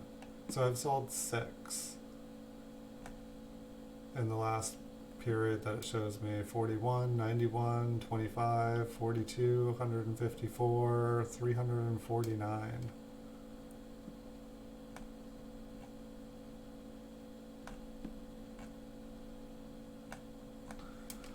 So it's like, you know, that's, I probably put like over $5,000 recently just into like maybe like $6,000 into like proof wheat cents. But it's like I haven't made $1,000 back in the same amount of time. So if I look at the money going in, it's not nearly as much as the money coming out. However, it's like kind of like a long term, you know, it's like I'll be, you know, if I look at like the total amount that's come out, I've probably sold more than I've bought. Just because my business for up until kind of like last August was kind of more of just selling off. It was like liquidating my business to make profit. Like I couldn't, I wasn't making enough to be able to buy back anything. Like basically everything was going out the door. But now I have more coming in than's going out, and I'm able to pay my bills. So it's like, it's good. It was getting kind of scary there.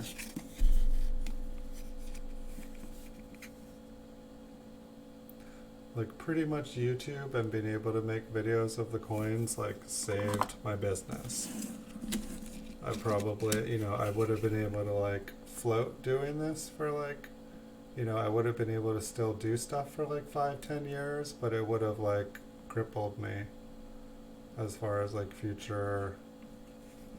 But so I guess it's like I see a couple smart coins, but it's like at the same time I don't really usually look at coins above $250.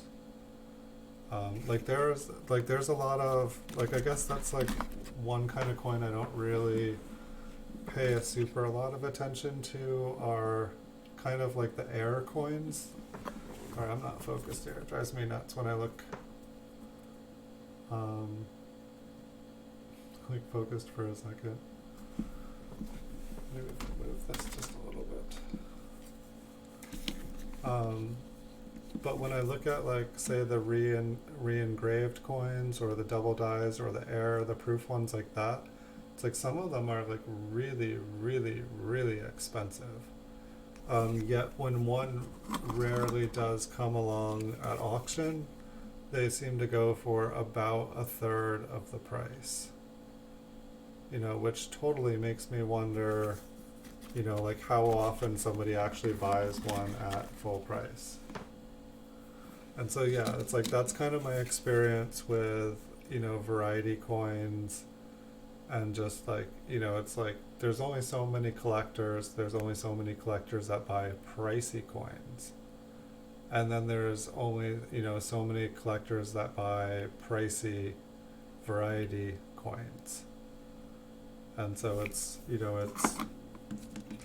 but at the same time, when you see a coin that's worth $1,000 and you see it sell for $300, if you are able to get a coin like that for $300, you do have the potential to triple your money if you can deliver it to somebody who is looking for that coin and has the money to pay for it. It's just kind of the tricky stuff. But yeah, the sales are spotty. It's like, I guess for coins like that, it's just like, do you love the coin? Are you prepared to marry this coin and love it for life? Because that might be what you're doing when you buy a coin of a certain level. And so I guess that is one of the main reasons that for the most part I've stayed at coins like kind of below the $200 level. I feel like most stuff over $100, it takes a lot longer. There are a couple exceptions, like I think, what is it, like the 1982 bronze 67s. Yeah, I will buy those all the time. And it's crazy too, because like I feel like at any time somebody could like send in like a bank bag full of like really nice bronze cents, and it would like kill the market. Like it just, it would just take someone finding, but for whatever reason it hasn't happened in all this time.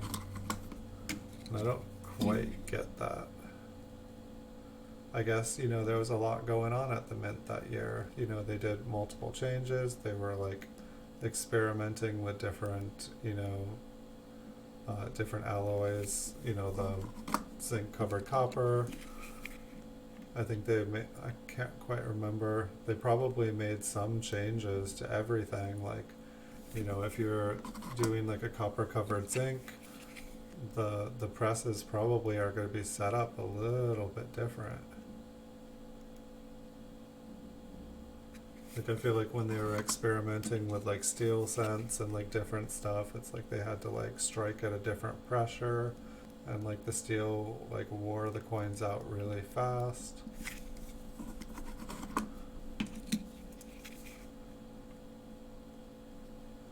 I feel like at one point they were talking about like using aluminum.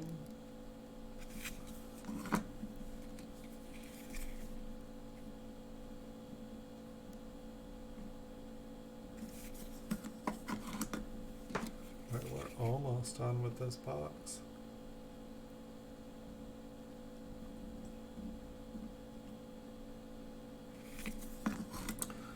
I feel like somehow I veered off of Proof Mafia. I don't know, maybe we should call it something other than a mafia. Just like we call it like the Proof Society, or the Proof Club.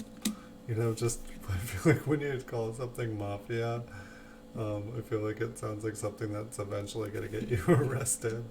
So how long have you been in the mafia, Andrew? Like, I don't know.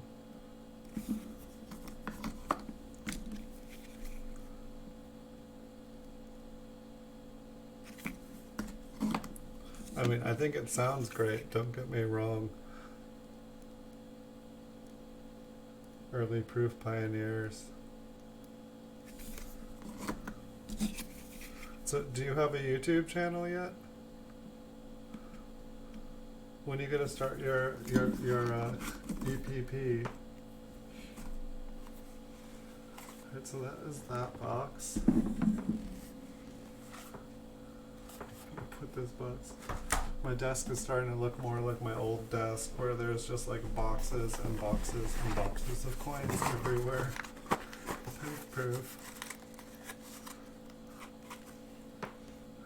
Bulletproof investment.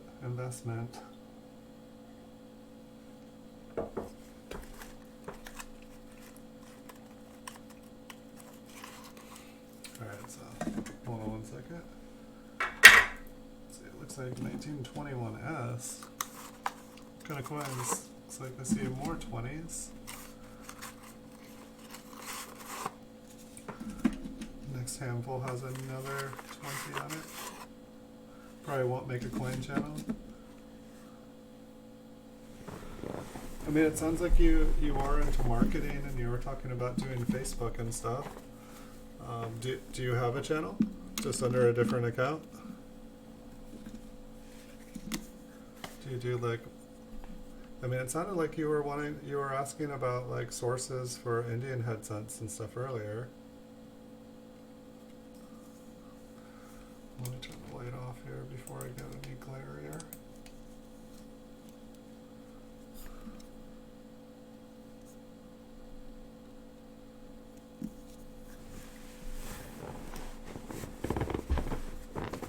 Yeah, right? MS equals proof.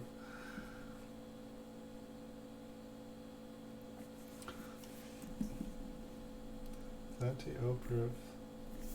Proofs of plenty. Well, you're welcome to get your lunch and join us with it. And if it's something you gotta sit down to, enjoy. Thanks for being with us. We'll be here for probably at least another hour and a half here. We're not done here yet.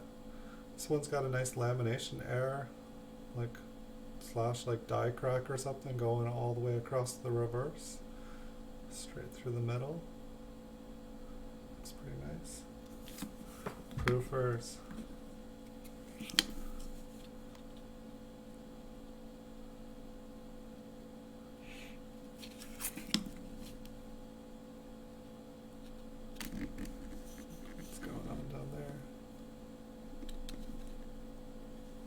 For a second there, it almost looked like the wheat stems like connected at the bottom. It's like, huh?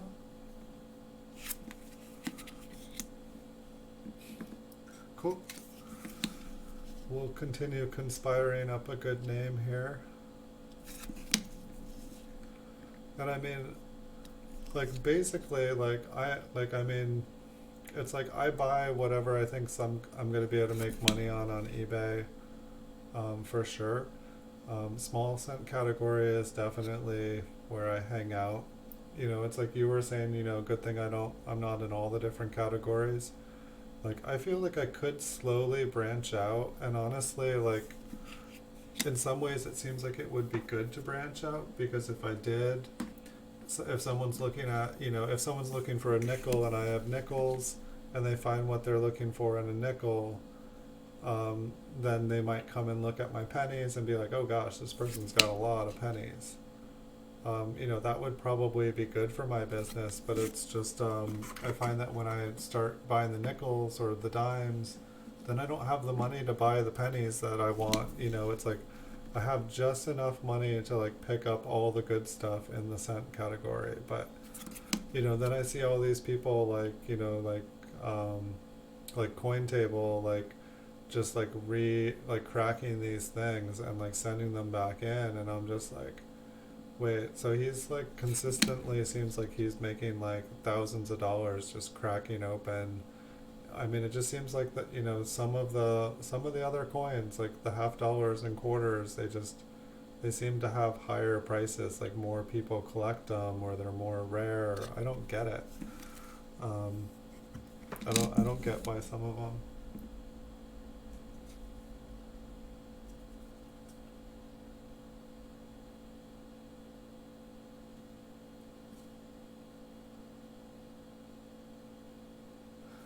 I bought one thing from Chuck at Copper Coins. I bought a box of bankrolled 1979 Lincoln cents. That's the only thing I bought. I usually only buy certified coins, just because selling them online is 10 times as easy, and I can, basically know exactly what I'm selling without having to worry about what I'm selling. I just need to figure out a price point. Um,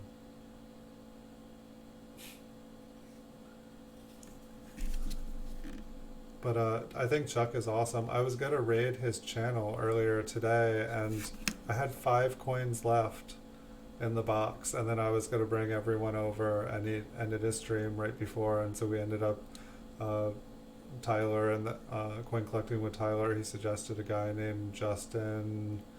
Oh, I've already forgot his name. Justin something coins.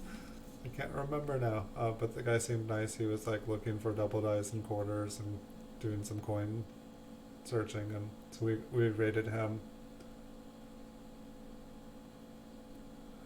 I call them Chuck cents, because in the future, Chuck is actually on the Lincoln cent, because Chuck becomes way more important than Lincoln in U.S. history. He's kind of like, it's like a living coin god. I don't know about this one. I mean, it almost looks like there's like a little clip on it. Busman, that's what it is. Busman. Yeah, you were there, Andrew. Yeah, the later it gets, the better my memory is, for sure. I keep telling myself that. I tell myself that in the morning, tell myself that at night.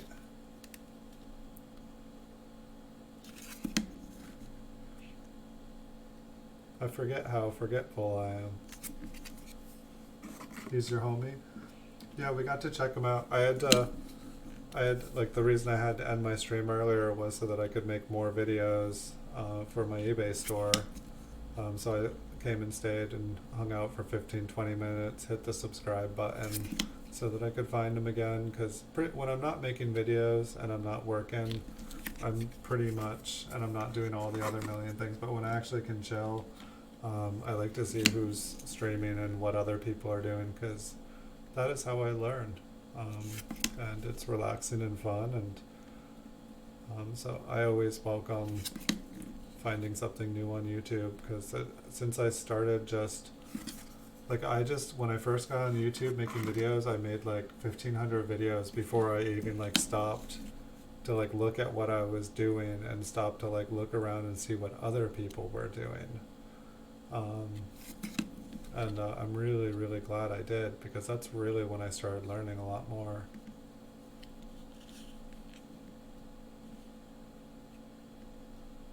I don't know, it's weird. Like, this one looks like there's like, like damage going straight down through it. Maybe it's glue, actually. I think that long strip that goes through there, I think that might just be glue. I think that's like the edge of where something was stuck to it. I mean, maybe there's a long, deep groove underneath it.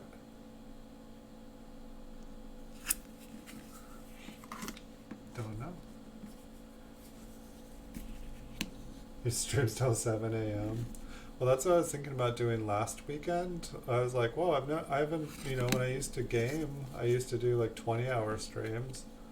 But like last weekend, I was totally like, I should like just stream for like 24 hours straight, get some like sweet, watch time in, like, really, really work on my hours, and just stream the whole time. I mean, I could do a stream like that where it's like I just get, like a drawer full of flips and like a couple boxes of staples, get like a bank bag, like. I could do a stream where it's like, how many coins can I flip in one stream? I'll just have like all my food ready for me. Maybe I'll do that. A flip-a-thon. Because like, I feel like I only have like 10 more boxes of these. Like, I was surprised. I mean, this is what, episode 37. And it's like I went through all the ones in front of me, and then it's like I found another shelf full. And I think actually, no, I know where there's more boxes too. But it's like these were just the tip of the iceberg.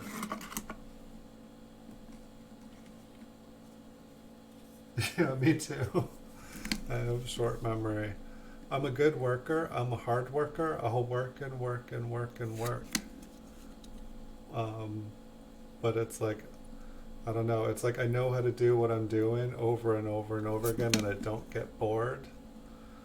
I'm able to just happily do it. I've been a very good trained monkey over the years, working for the cog system. But I'm free from the cog system, and now I don't know. It took me a while to remember what I like doing, and I was like, oh, I like coin collecting. This one looks like maybe it has a little lamination error. I don't think that is damage.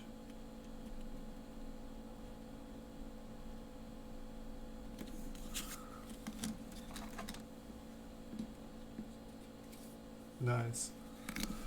Well, that's what all these pretty much came from, is like I was going through bank bags and like rolls. Like I used to buy like the unsearched bank or the unsearched like wheat cent rolls and stuff, or unsearched bank bags on eBay full of wheat pennies. I have a Rydale, so I used to go to the bank with like with a hand truck and just like load up as many as I could wheel out of the bank. Um, and then I'd bring all the, like, instead of rolling them up, I'd just bring them all to the casino.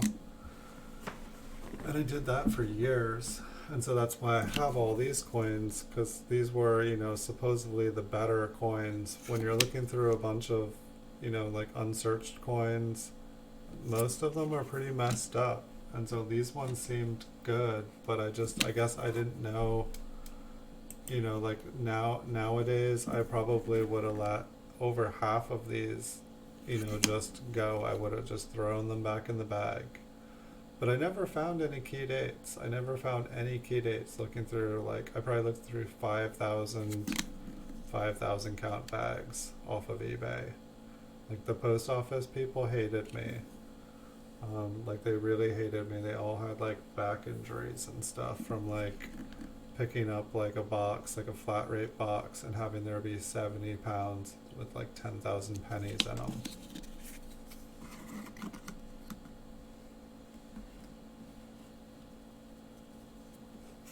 Yeah, copper is definitely more affordable. Basically, with the casino, you just I would keep like a bunch of bank bags, and so as I'm sorting them, I would just dump them. I'd put them in the counter.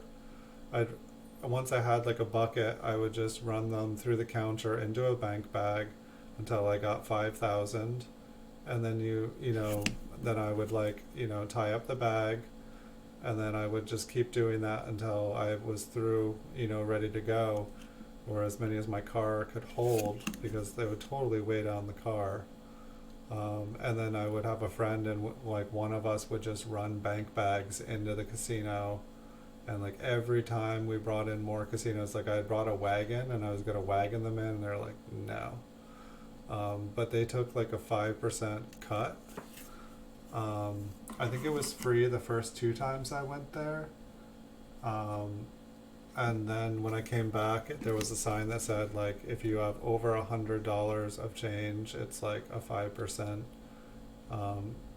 like a fee.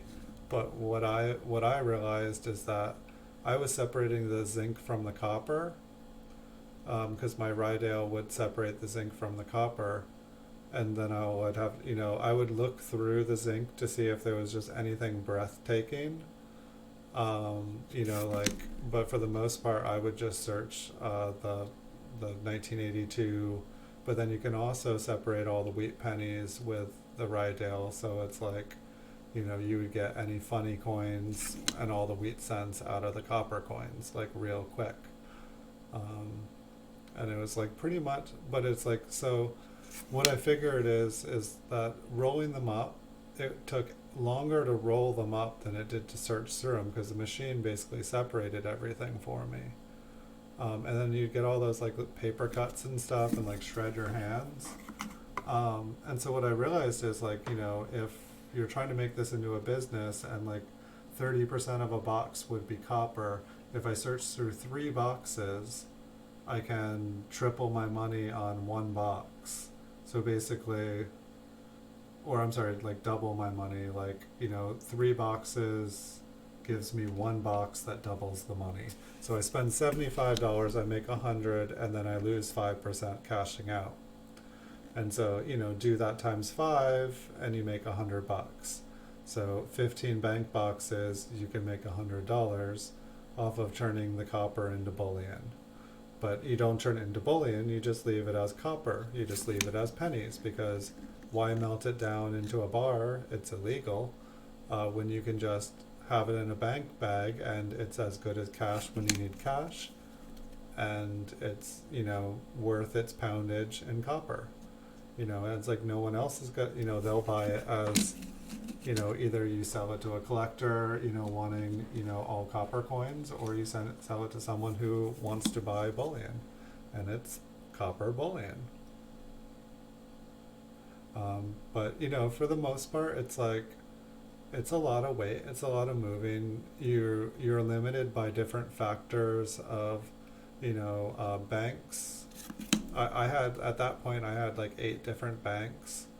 And originally I had dump banks because some of the banks, like they really did not like, they really did not like dealing with the stuff. And so I would dump the stuff there. But it's like, I guess you're limited by factors. It's like, how many can you get from one bank? How much money, where I live, like, the nearest bank is like 15-20 miles, and I don't even do business at that bank. My bank is like 40 minutes away from me. So it's kind of like, you have to have everything arranged. You have to know that the banks are going to be there just to have the gas mileage and the time of going and collecting. It's like, it's a way to make money. It's called a Rydale, Ryedale.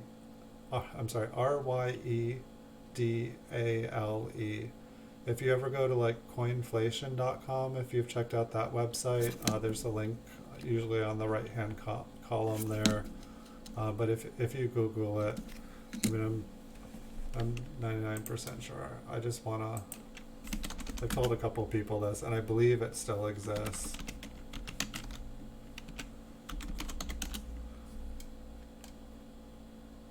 Portfolio, Rydale coin copper. Okay, so if it looks like pennysorter.com has them for sale. I don't know if this is Rydale or if this is just a company that is marketing them. But that's basically what I have. I think that's probably a newer model than what I have.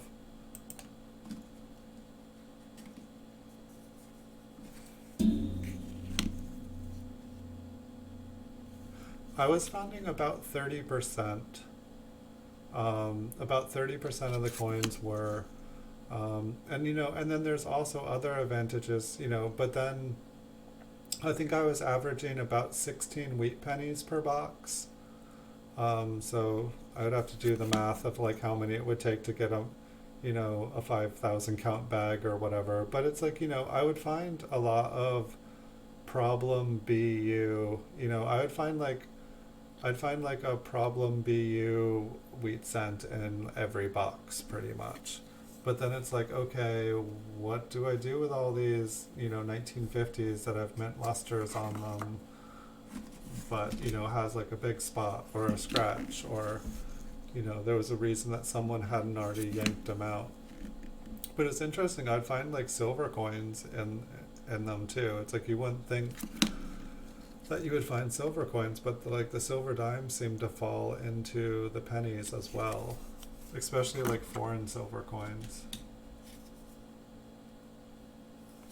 But like, it definitely was a workable system. Like, say if you were a store, but I guess that's the thing too. It's like if you're a store, and you order, if you have Brinks come And I feel like I've talked to some coin channels and they say that Brinks will deliver. It's just whether you want a Brinks truck coming to your house. You know, it's like your neighbors are like, why is the Brinks truck come to the house multiple times a week? What's up with that? But I think that they like charge like, you know, I think there's like for a box of pennies, I think it's like $5. A lot of banks will want you to have a business account with them, you know, but it's like, yeah, here, let me open up my penny sorting business with you. There is a market for copper pennies, and here, while I'm talking about that, okay, so here, what came up with coppercoins.com. What was I trying to search? Coinflation. Okay, so right now, copper is at 278. So I looked this up today actually because I went to the post office. So there's 146 pennies, roughly copper pennies, in a pound. So $1.46. So roughly, it's like you're not quite doubling your money. I swear copper was at $3 like a week ago when I looked. But I believe still, I haven't checked, I haven't bought this, but if you go on eBay, for example, you can usually buy like a 34 pound sack. You know, it's kind of the same as the unsearched wheat pennies, but you can buy a 5,000 count for like $100 of like copper pennies. I think that was what the going rate was. And so basically what hits you is you have a 10% eBay fee, you know, for selling it, and then you have like a 15% flat or a $15 flat rate box. You can put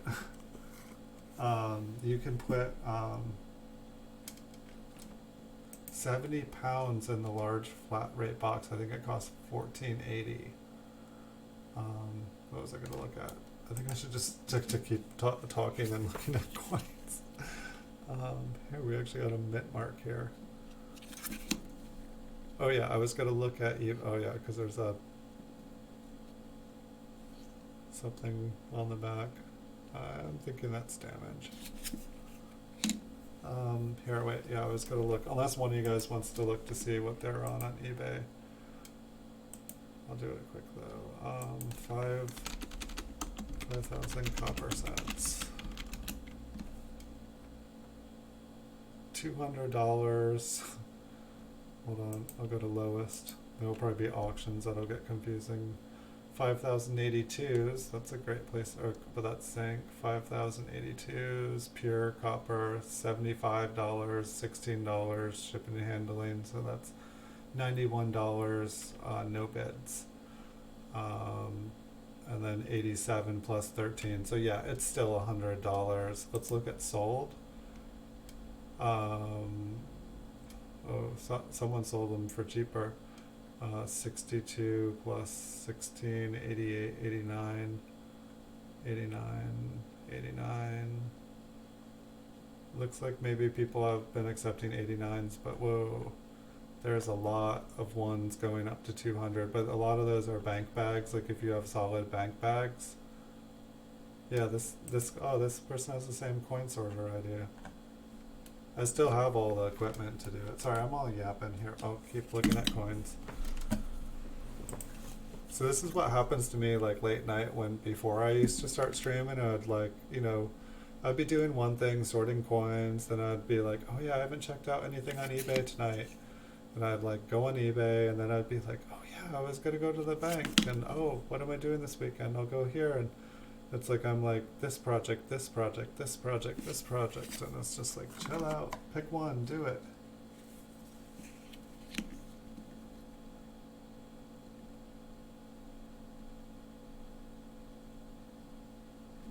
Yeah. And I mean, I guess one other thing you kind of need in the equation is like the canvas bank bags. I have like I have like a collection of them, I guess, because like they're worth money, surprisingly. You know, I think I have like 20 of them. Some of them are older, some of them are brand new, like perfect.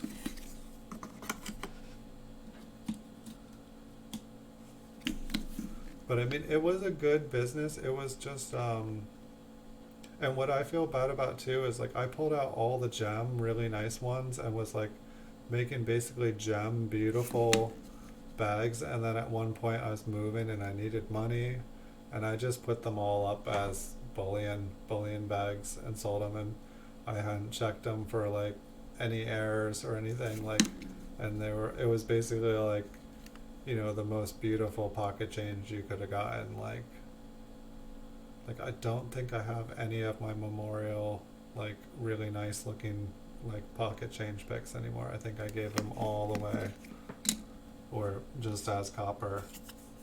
It was just too much. It was when I was like selling my roll collection.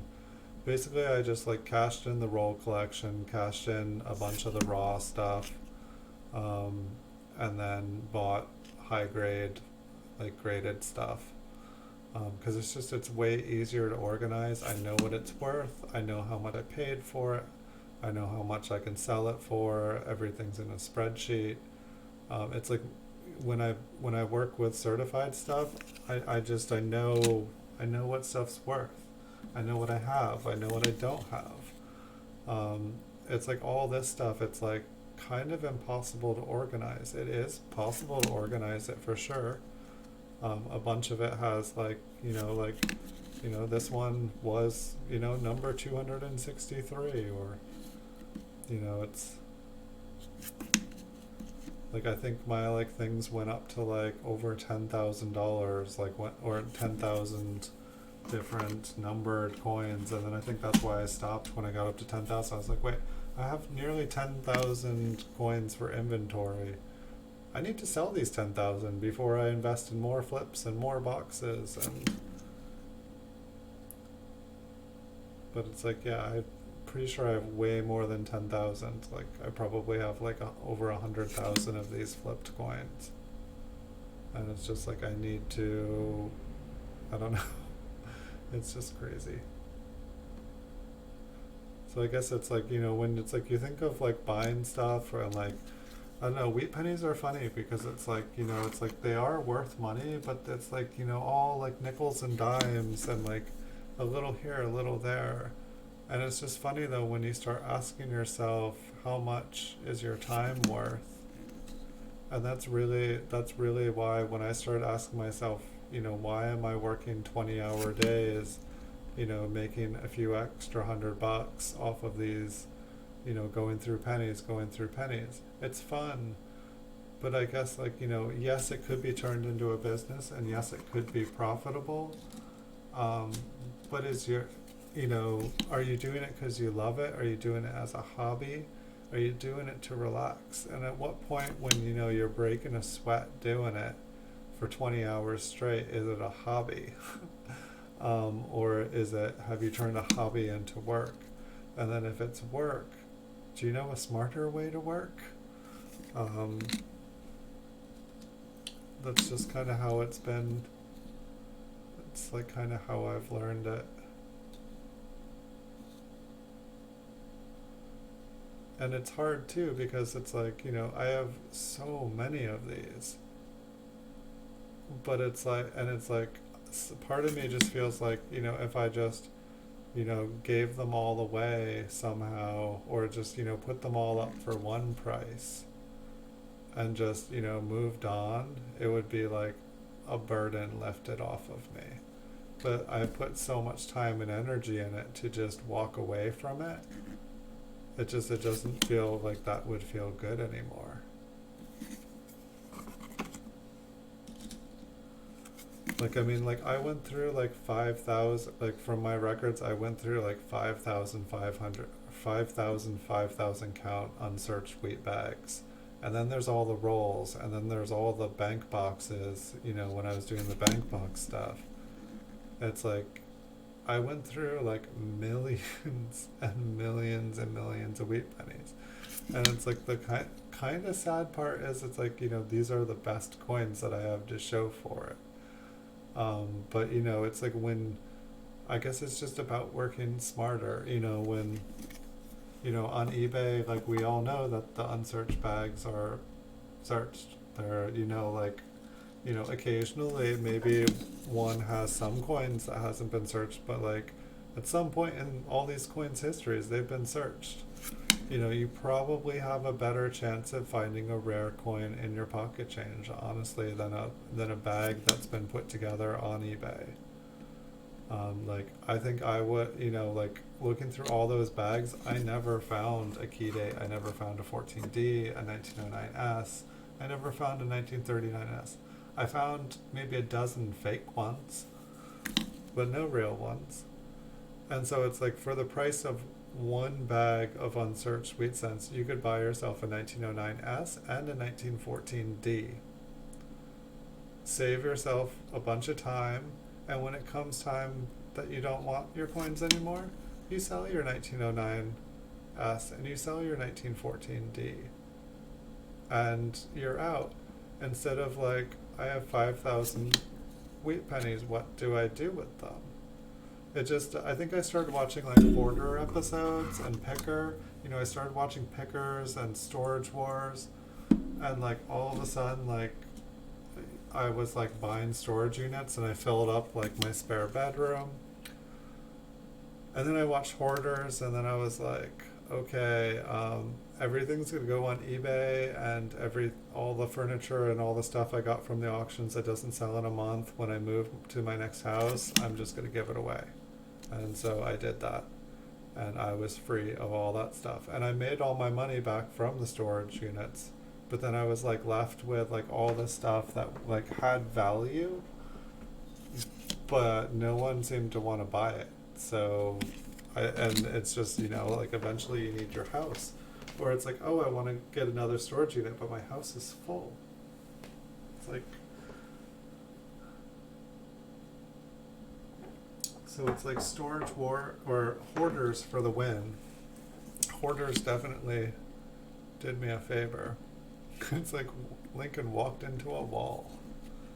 Looks like a lamination error. Looks kind of cool. Looks like it kind of flattened his face.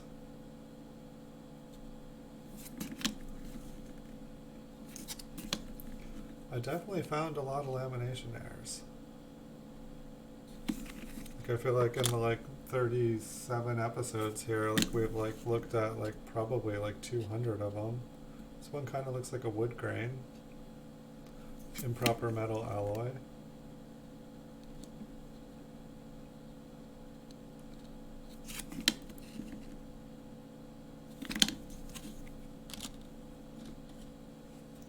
But at the same time, like, you know, looking through all those coins, like I found all these kind of cool errors, you know, like I think the lamination errors look really cool.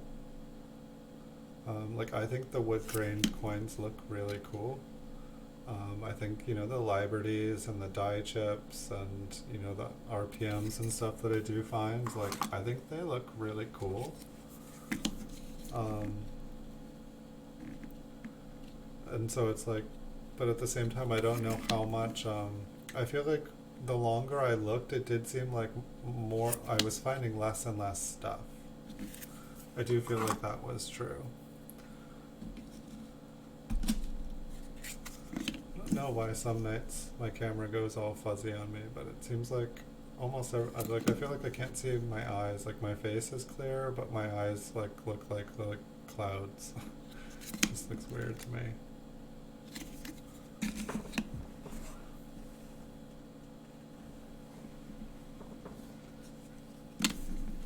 It's like looking in the mirror and like not having eyeballs. It just it's disconcerting. It's like, is this a dream? What's going on?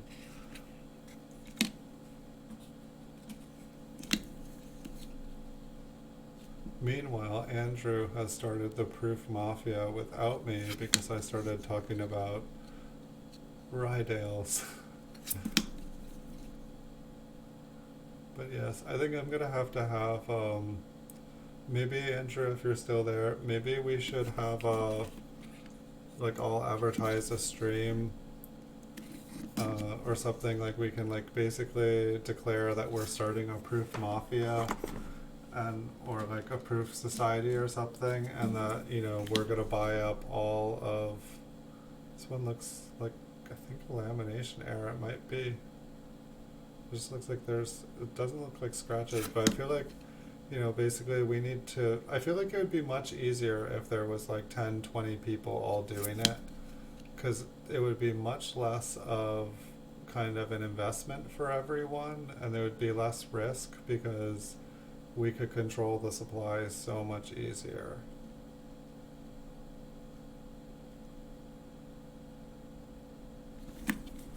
That one looks interesting. But yeah, I don't know. I should just start doing giveaways, and I should like have these streams, and then at the end of the stream I should like, pick 5 coins that I want to keep in these, and then like do a giveaway and like give away all the rest of them. I don't know.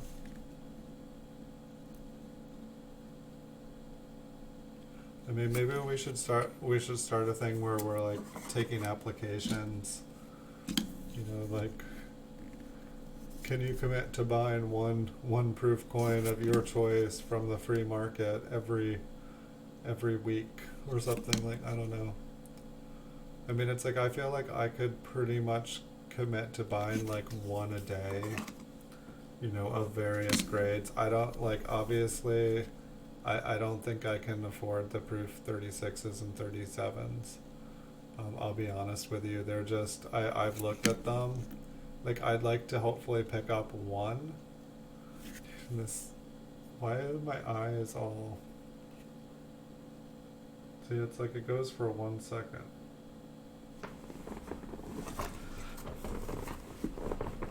There, I have eyeballs. Okay.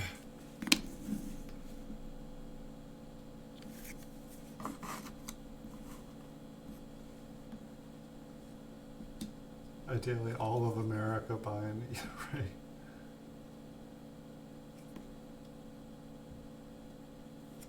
The keepers of the proof, I like that.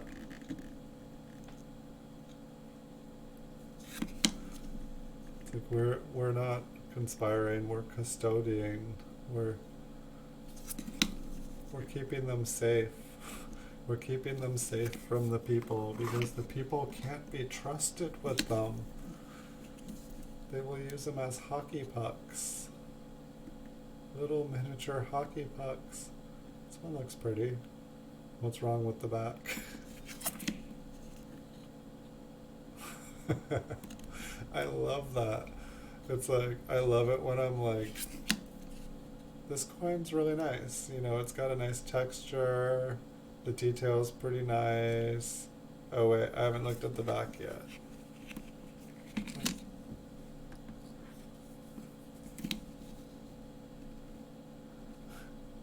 Proof Guardians.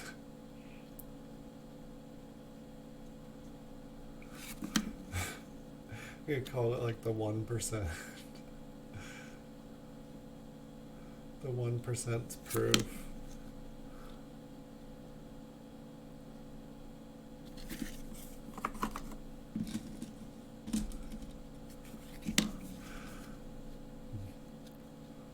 The halves. You can't have any. It's like, I don't know, because like, I mean, it's like if you want to increase the value of something, you simply tell someone they can't have it.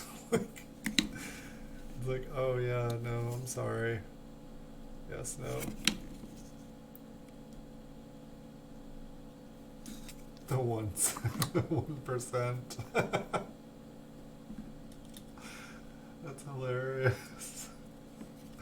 Yeah. Alright, the 1%.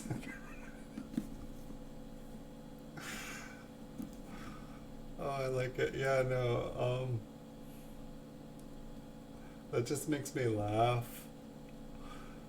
Like, I don't know, like, I know I said the 1% or something or whatever, but like seeing it written down, like with like the percent or the percenters, that's hilarious.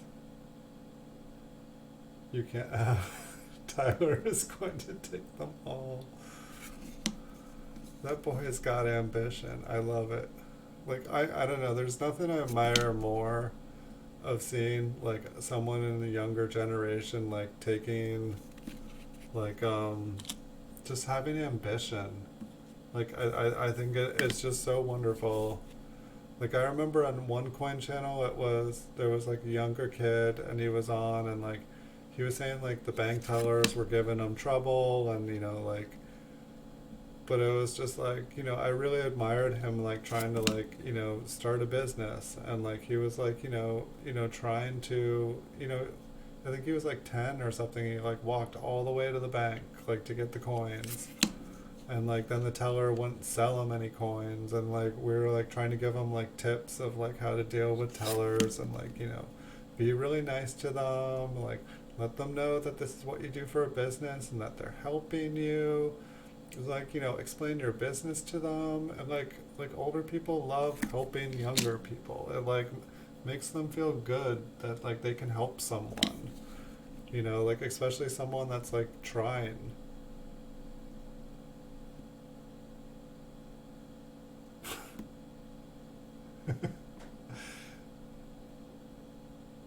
Yeah, I don't, the funny thing is, like, I really don't go on forums. Like, I just joined a Reddit, and like I've just had the feeling like I should steer clear of it. Like, the local newspaper here where I live, like, I don't know if news sites are like it all over the world, but it is like the most hostile, like toxic place. It's more toxic than like a gaming stream. It's just like everyone. It's like so political and so nasty and hate filled. It's just amazing. But it's like I don't comment on any, like I will leave comments on people's YouTube coin videos, but I will not comment on anything else, on the internet. I will not comment like about opinions on things. I won't comment on, like news stories. I won't comment on any of that stuff because for me it's just a slippery slope. As soon as I start opening my mouth, someone else is going to have an opinion to what I said, and they're not going to feel, I don't know, it's just like people online, they just say whatever they want. They don't think about the consequences. They don't think about what they're saying. They just let it out. Like I try to be respectful to other people online, and that basically means I have to keep my mouth shut. But it's like, I'm safer here when I'm talking about coins because I try to keep to talking about coins, and it's, I'd like to think that if I'm on a coin show that I'm putting on or whatever this is, that I'm like being respectful talking about coins.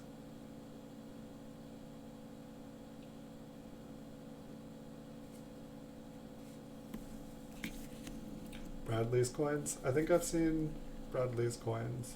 I'm not sure about Blake Hamill, but I definitely like it. I like seeing people with ambition. Like I hope to be able to like, teach some people at least what I have learned.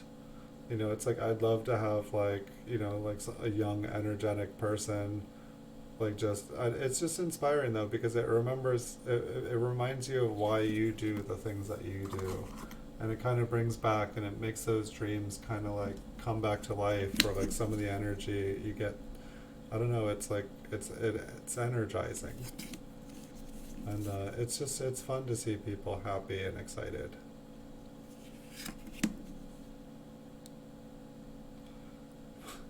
I mean, it's like yeah, it's like so how do you? I don't know. I for some reason the 1%er is spelled with like the percent.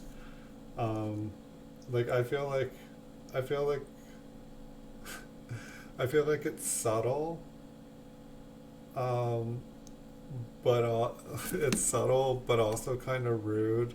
It kind of makes you like I think one of the eBay stores I had at one point before Time Traveler's Coin Exchange was it was called my eBay store was called The Coins You Want. And I had other eBay store names before in the past, but this one, it really seemed, it was like, I mainly had higher grade coins, but they weren't like outrageously expensive. They were like MS-67 and 68s. It was kind of like the first version of Time Traveler's Coin Exchange.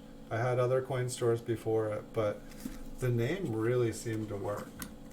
Um, it was like people read the name, the coins you want, and then they started looking and they're like, I want this. It just, I don't know if it was subliminal, but like the 1%, but it's like, but then it's at the same time, I feel like it's supposed to be about proof coins. So I don't know. It's like a video game, and it's like you get all excited about playing the video game, and you open the box, you load it on the computer, you're ready to go, and then you're like, wait, it wants a username.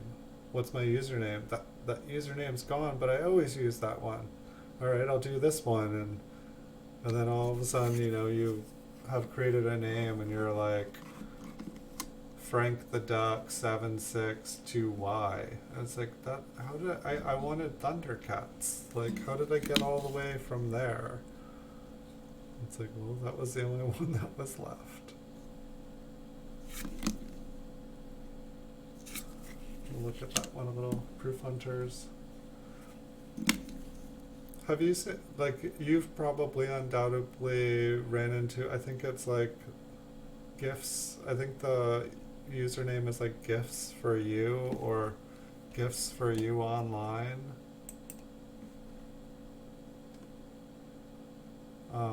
It's like, I feel like that person has put in a huge investment in proof coins, like especially like wheat pennies and memorials and stuff, like, and like I feel like when they first came on, they started to try to undercut me, and then I feel like they just started to match whatever I sold mine as, and sometimes even put theirs above mine, or like they would stagger, they'd put a couple below mine, and then they would put like a bunch above mine staggering upwards. Like they like stopped trying to like fight or like think of me as competition, and just like would kind of like, you know, okay, they're gonna put their prices way up there. Why am I selling way down here? Their stuff is selling. I don't know. Proof me wrong. And they have nice coins. Their coins are nice. Like, I would say they're like full price, but they're nice, and the slabs are nice. Like, I think the first time I experienced them, they had I think proof 1964 proof 69s up at auction, and you know, I watch everything a lot, and the first time I saw them doing auctions or whatnot, it was like they put like 10 1964 proof 69s up for auction, and I feel like I bought about 10 of them. I think I like lost the first one. Like, I started to bid against the person, and then I was just like, okay, well, I'll let someone's bidding hard against me. I'll let them get this one, because sometimes if there's a bunch of the same stuff, if you like just let whoever's bidding against you bid the first one, they don't want all 10, they just want one. And so you just let them win one, and then you go hard on the rest, and all of a sudden you end up like winning them for like nothing. So I think I won like 9 of them for like between 30 and 40 bucks. But I was really concerned that they weren't even real. Like it was like stock photos for all of them. So like I couldn't see the exact coin. I messaged them like, do you really have these coins? And they're like, yeah, the certs will vary, of course. But I was like really surprised.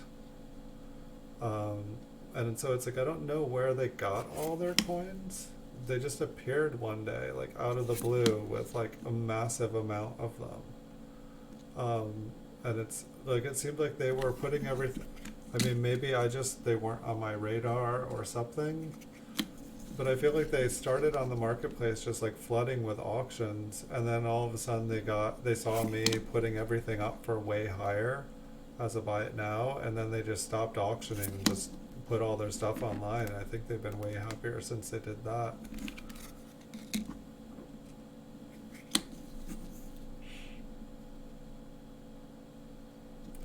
But it was kind of interesting though. Like I was buying tons of rolls to do like roll hunting shows, and I was like, I have so many coins. Why am I buying more?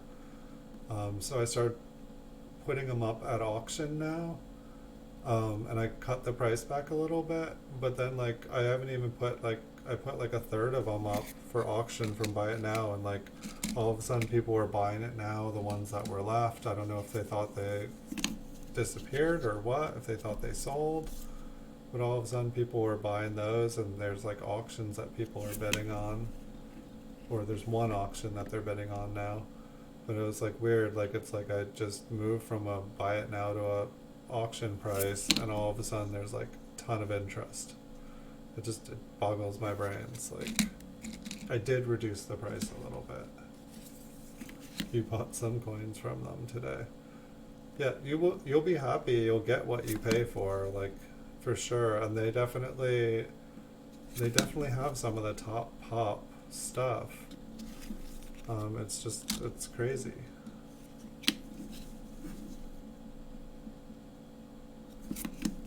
I mean, it seems like they pretty much have about as much, but I feel like I've been noticing. I feel like they've been kind of raising some of the prices a little bit, like, which is cool.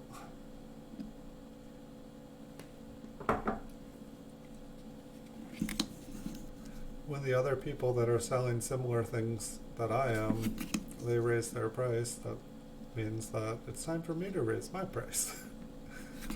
I don't know. I mean, I'm interested to see where this whole world is going here. I mean, you know, I feel like probably if you guys are into coins and stuff at all, you guys have been paying attention to like gold and silver, and like, you know, it's, you know, at least gold is working on getting towards back up to like all-time high. A dot on back. Why would I write that? How big of a dot is on the back?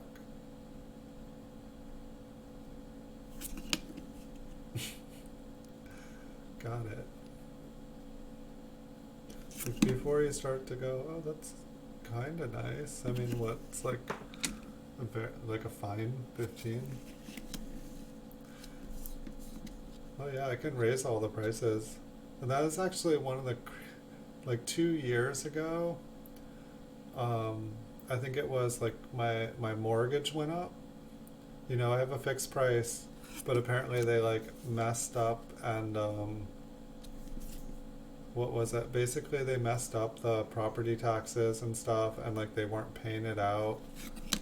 Like they weren't paying the property taxes, and they were having me pay less than I should have been to like keep everything going. And so all of a sudden they're like, you owe us a bunch of money, and the property taxes haven't been paid. We're raising your stuff. I'm like, good job, mortgage company. Isn't that your job? Yes, I owe you the money, but like, you guys sound like you're trying to take my house from me. This sounds scandalous. But it all worked out. But what was the point? Late nights.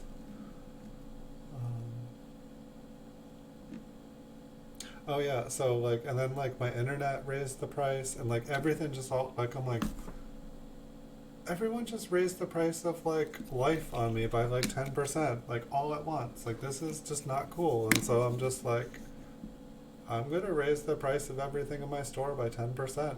And so I just went, and every single item I raised by 10% in bulk edit.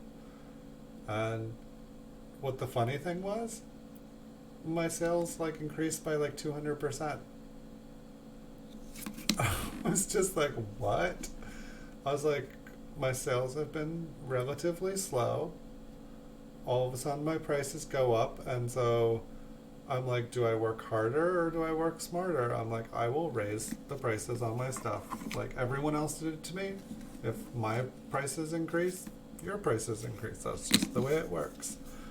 But it was just, I thought that my sales were going to drop because of it, but it did the opposite instead, and it just, it really confused me. I didn't understand it, but you know, I figure, you know, any backstock inventory, you know, if you don't sell it off at the end of the year, it's essentially, you know, it's it's money that you lost. You know, anything that you hold for so long, it's like an investment that's not, it didn't pan out. It didn't return any investment. You know, the entire point of buying a coin, for the most part, is to sell it. You know, if it's up for your collection, you want to love it, yes, do that. Kind of looks like this one was shot with a BB. I almost want to say there's a lamination error. Maybe it's both.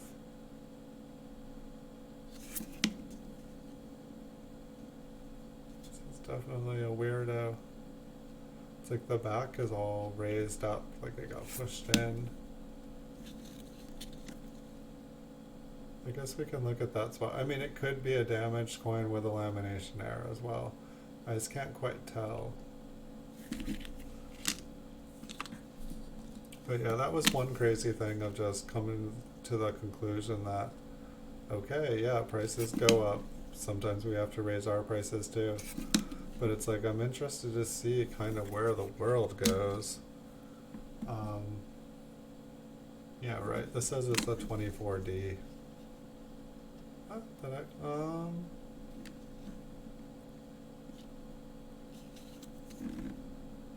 I don't know. I was like, oh wow. I was like, wait, is that a 3040? Oh wait. Yeah, no, there is a 3040.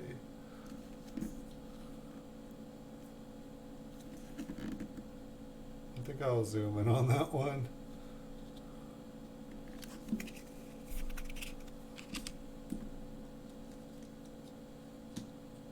Yeah. Yeah, those, like, eBay's definitely got better at, like, pulling you in. Like, I mean, I wouldn't say hold off. I mean, right now is like a golden time to buy because of the 5% eBay bucks. That is. But like, when I first started like buying again, because I hadn't been able to buy really in like over a year because my business was like basically sinking. But when I was able to buy in, they were like, they sent me a thing. It was like 8% off everything on eBay for like the next 2 weeks. And it's just like, I swear they know how much money is in my bank account. If there's money in my bank account, they're like, and I'm not buying stuff, they're sending me offer after offer after offer.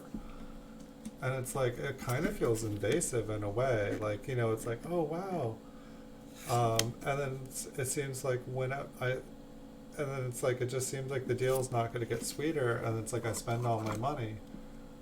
And like, I have no more money. And then it's like, they give me an even better deal, like that's twice as good, like once in a lifetime. And it's like, are they trying to see if they can like squeeze anything more? Like if you know, like that I'm like hiding money under my pillow, like, and then it's like, this is like, you know, like, come on, we know we can shake them down for another 50 bucks. Like this guy just throws money at us. Let's see if he's got more money.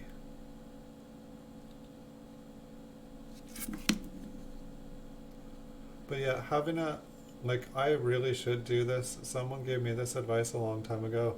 If you have a second eBay account and you just use it occasionally to like purchase an item, or just use it to watch stuff so that, you know, don't interact with your other eBay account with it. You know, don't bid. You know, obviously don't bid on any of your own stuff or anything like that. But just have a second eBay account. You're allowed to. It's in the rules. You're 100% allowed to. But what happens is, they have all these specials and coupons and promos. But if you have an account and you buy stuff all the time, they don't send you anything.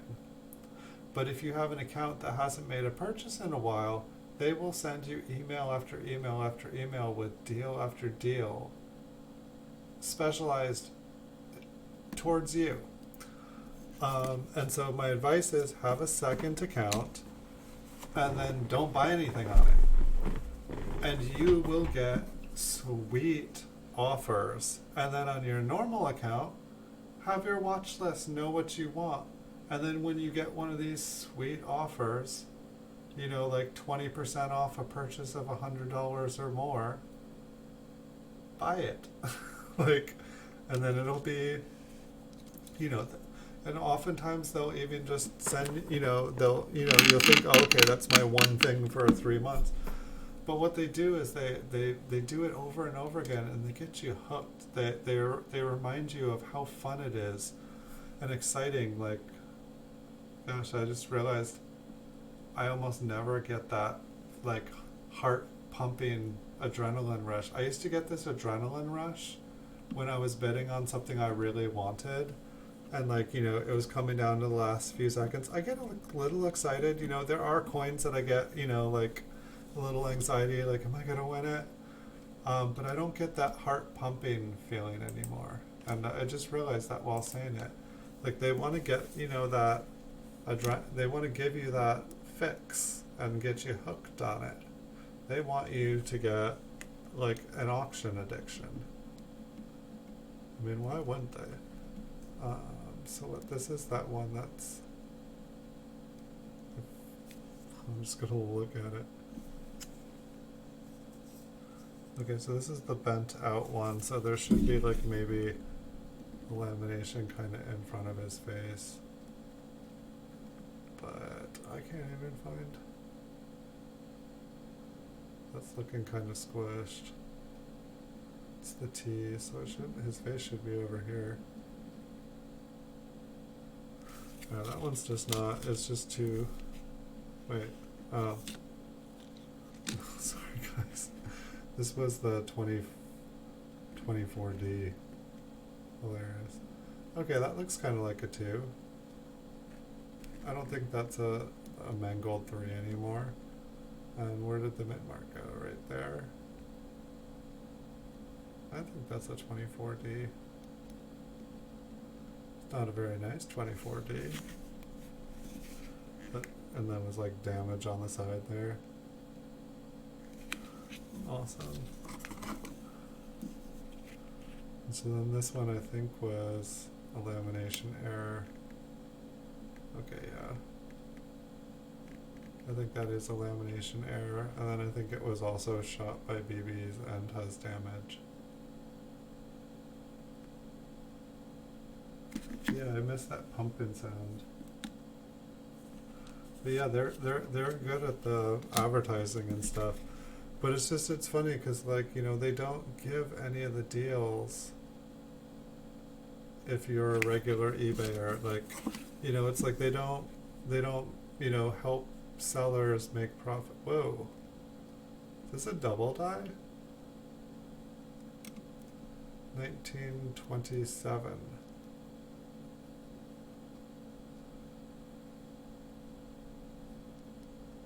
Hey, Andrew, before you go, is this a double die?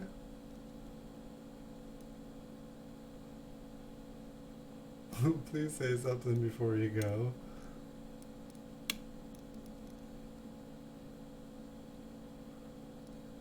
I mean, this looks like a double die to me.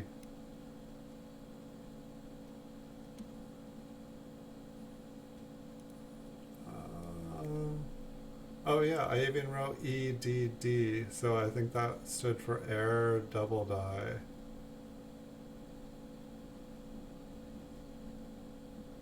See, I remember finding a couple coins where I was like, I found a double die, and I got super excited about it. And this is kind of like that other one where someone said, oh, it's machine damage, but the T and the Y were like that.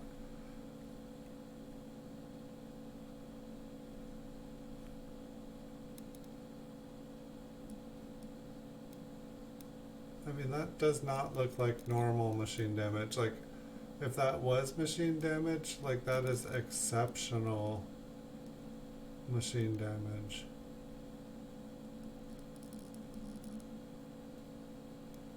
Just looking to see if there's anything else, like, funky hanging around on it.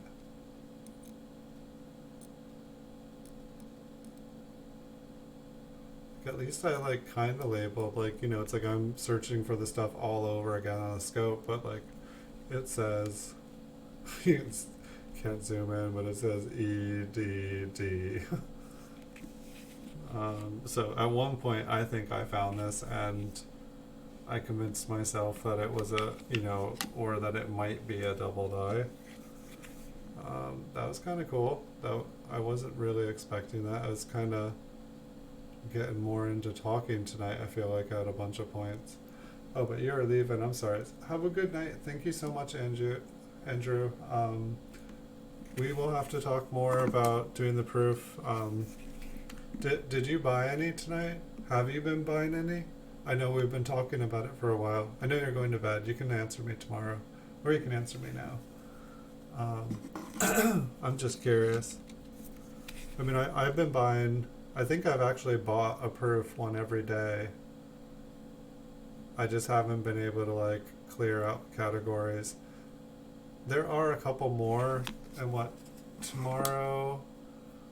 Does the eBay Bucks, does it go the 21st or 22nd? I'm going to buy a couple more while the eBay Bucks thing is going on. And I need to check auctions for this weekend, so maybe I will do, or for this week, for Thursday, Friday. I think I'll probably do that before I spend all my money on buy it nows.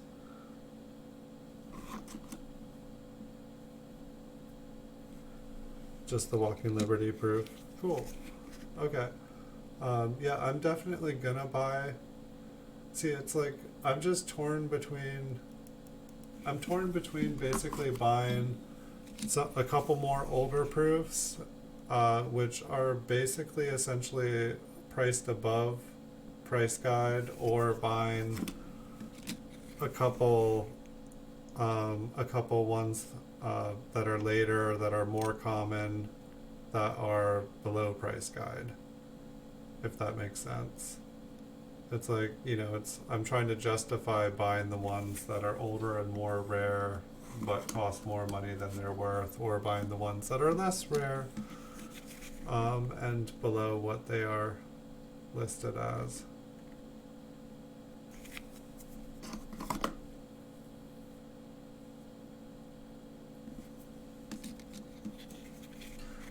Yeah, I think there's only like 25 more coins are here.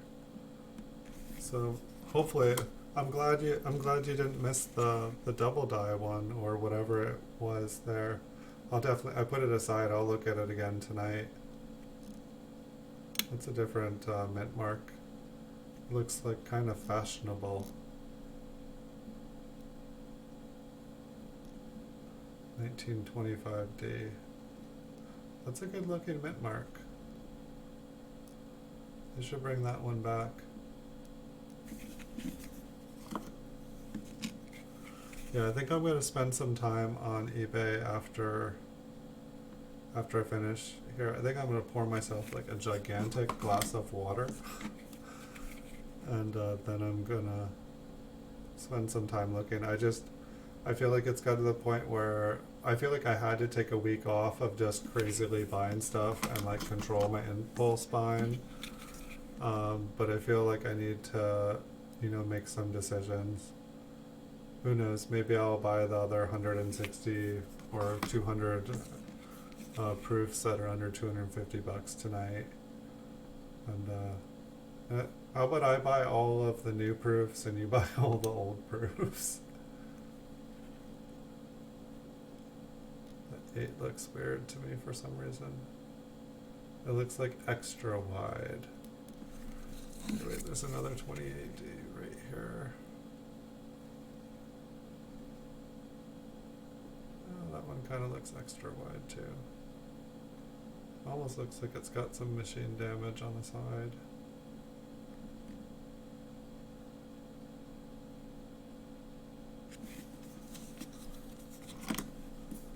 Take one more look at that one. I guess that's kind of the same area, the machine damage. Moving it down to the last little stack. If I was gonna have a brew, I should have had it hours ago. Would be nice. I think I have one in the back of the fridge. It's like funny, you would think that with like this whole pandemic going on, that like it would give me something to do. I've been so busy working. I mean, I couldn't work for like 6, 7 weeks because all of a sudden I had like a full-time job's worth of responsibility on top of all my other responsibilities. And so I couldn't work basically. I couldn't list my videos. I couldn't list on eBay. I just did not have any time. And it was like 2 weeks ago or something. I feel like I've been able to work again, and I have been working non-stop. I mean, since I started streaming again, I can't even remember. I think it's been over a week, where I feel like it was been 2 weekends. So like last weekend and the weekend before that, I feel like is when I started being able to stream again. But I've pretty much streamed every night.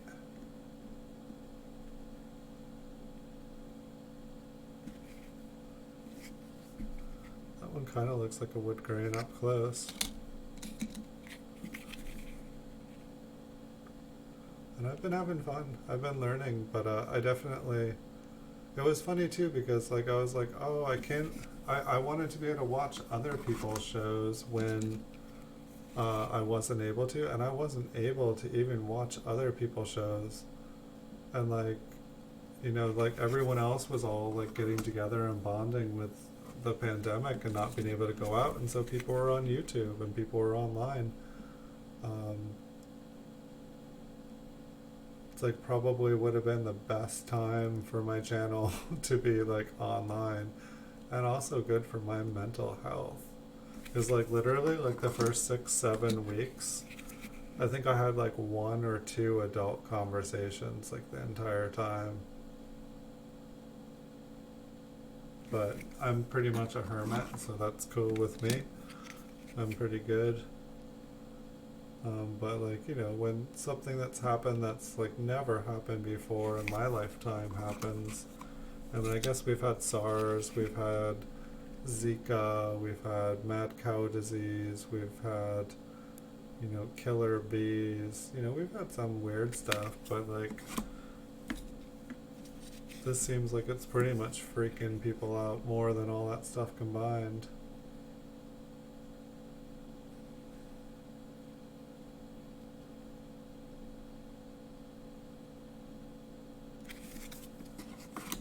So 1927p. I think when I found that, I probably didn't even know what copper coins was. I mean, I didn't know what copper coins was, and I didn't know of any website to look at. Let's take a look. So I mean, I guess you would say it's doubled to the northwest. I guess that's funny. No, northwest.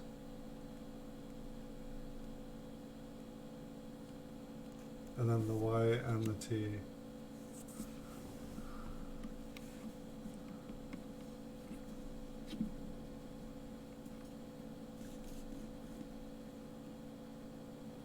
Can I even be able to see it in this focal length?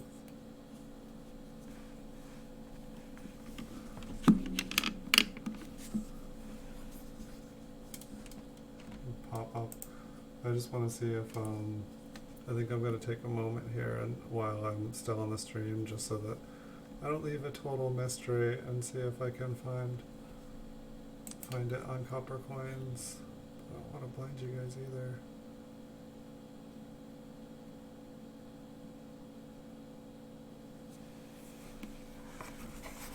Okay, so a 1927p.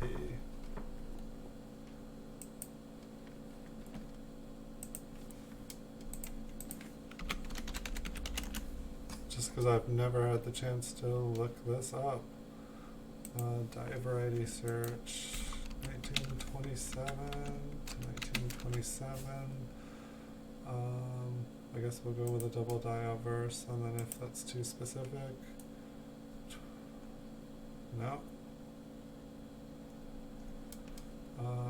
Let's go back.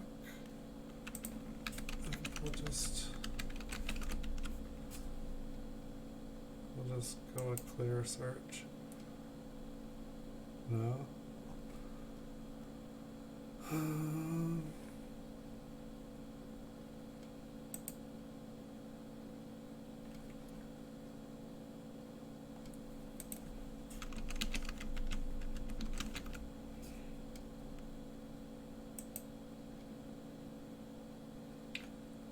Repunch date. It's not a mint mark. It's not a. And I'm just gonna see what. No. I mean, I feel like if I just do 1927 with nothing, it should come up. I see RPMs for that date. Try Wixler. Is that, I'm sorry, is that Variety Vista?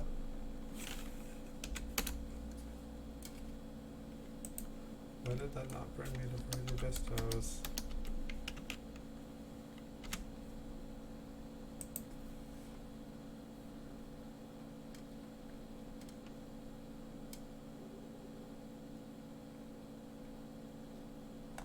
Did this change? RPMs, double dies. Double die.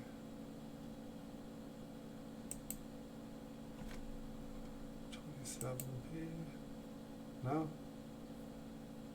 It's a.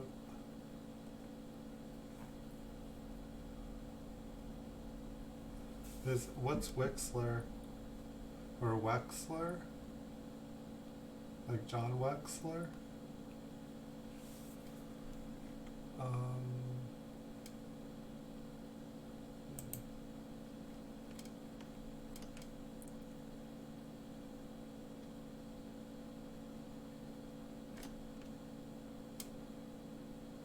I'm open to any suggestions here, but I mean, like, I guess it's like, for me, it's like, it would either, it doesn't look like, it's like the most extreme machine damage I've ever seen. I feel like most people would tell me it was, I mean, it looks kind of like a 1972 double die. Like, or at least like the way I think of a double die like that. Like, it looks like a double die to me. Like, I know that, like, I look at machine doubling and I'm like, it's so cool. I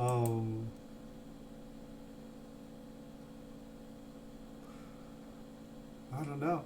I mean, you would think that it would be, I mean, I could be looking at it wrong. Maybe, or let me look master checklist.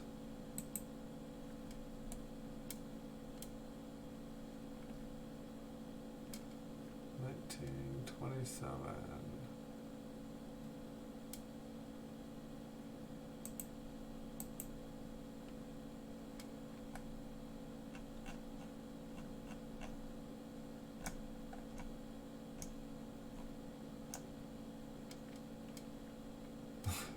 Sorry, I feel like I'm staring. So 1285 DDO DDR.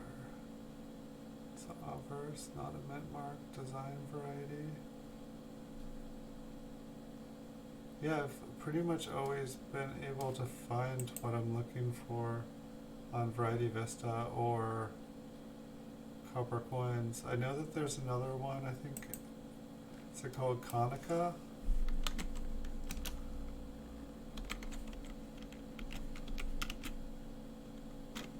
I just don't know how to, I don't think I've gone to it, and I feel like I'm going to bring up something that's not a coin site.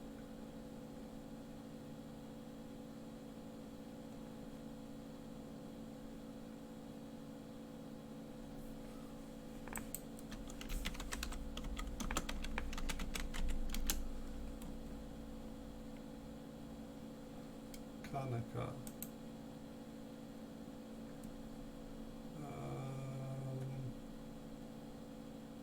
Is this the real website? Why does it say Google?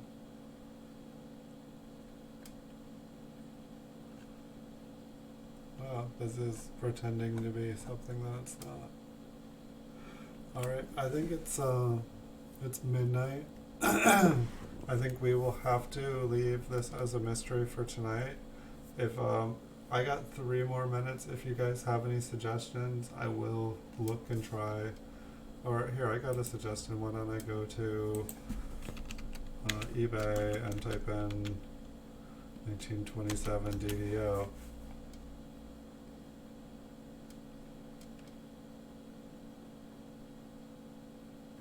Looks like there are 11. There's no...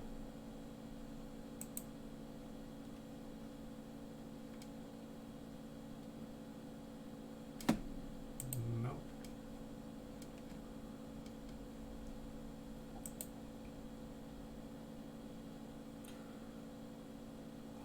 Looks a little... Well, let me look back at mine. No, not nearly as cool. Like that looks more like machine damage.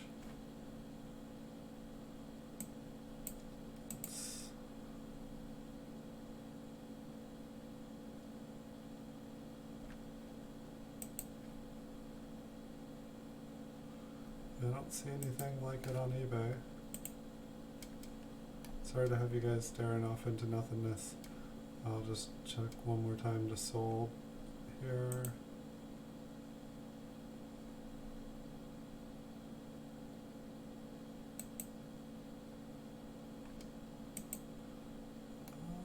No, that looks like what I have for $10.50 it sold. That's a shame. I would think that this would get more than $10.50 at auction. It's got the T and the Y.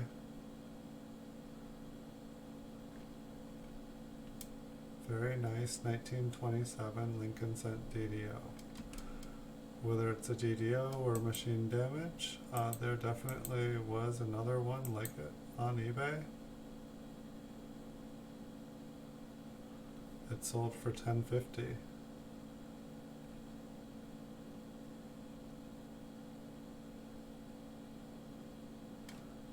April 12th. Alright, so, well, at least it was cool to look at. I wish you guys all a wonderful night. Thanks for joining me, Aunt Orta, and thank you, Slob's baseball card. What's your last name? Is it Collecting?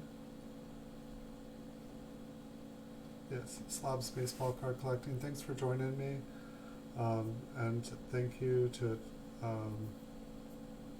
Andrew Laws. Really good conversation. We will get this.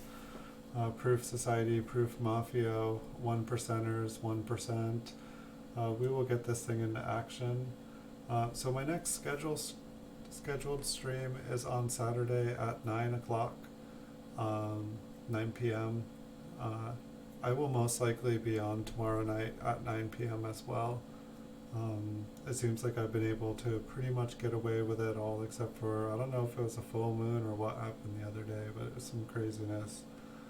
I was able to stream, but it was just crazy stream. So I will be back most likely tomorrow. My guaranteed streams are Wednesdays and Saturday nights. But if I'm able to do one, I always will. It's just I can't guarantee it. So if I don't show up, just know I will on Wednesday or Saturday. And when I know for sure, I will put in a little marker counting down when I'm gonna start. And I'll try to always be when I say I will and not keep you guys waiting. But it's been fun. This was an interesting one here. I think if I saw one like this for sale on eBay for $10.50, I would have bought it too. It's kind of sad not to see it have just sold for $500. But at least I know it looked like the other one was in about the same condition. I found a $10 coin. I found a $10.50 coin. So thanks everyone. I wish you guys wonderful nights, and I'll see you guys all in the future. Until next time.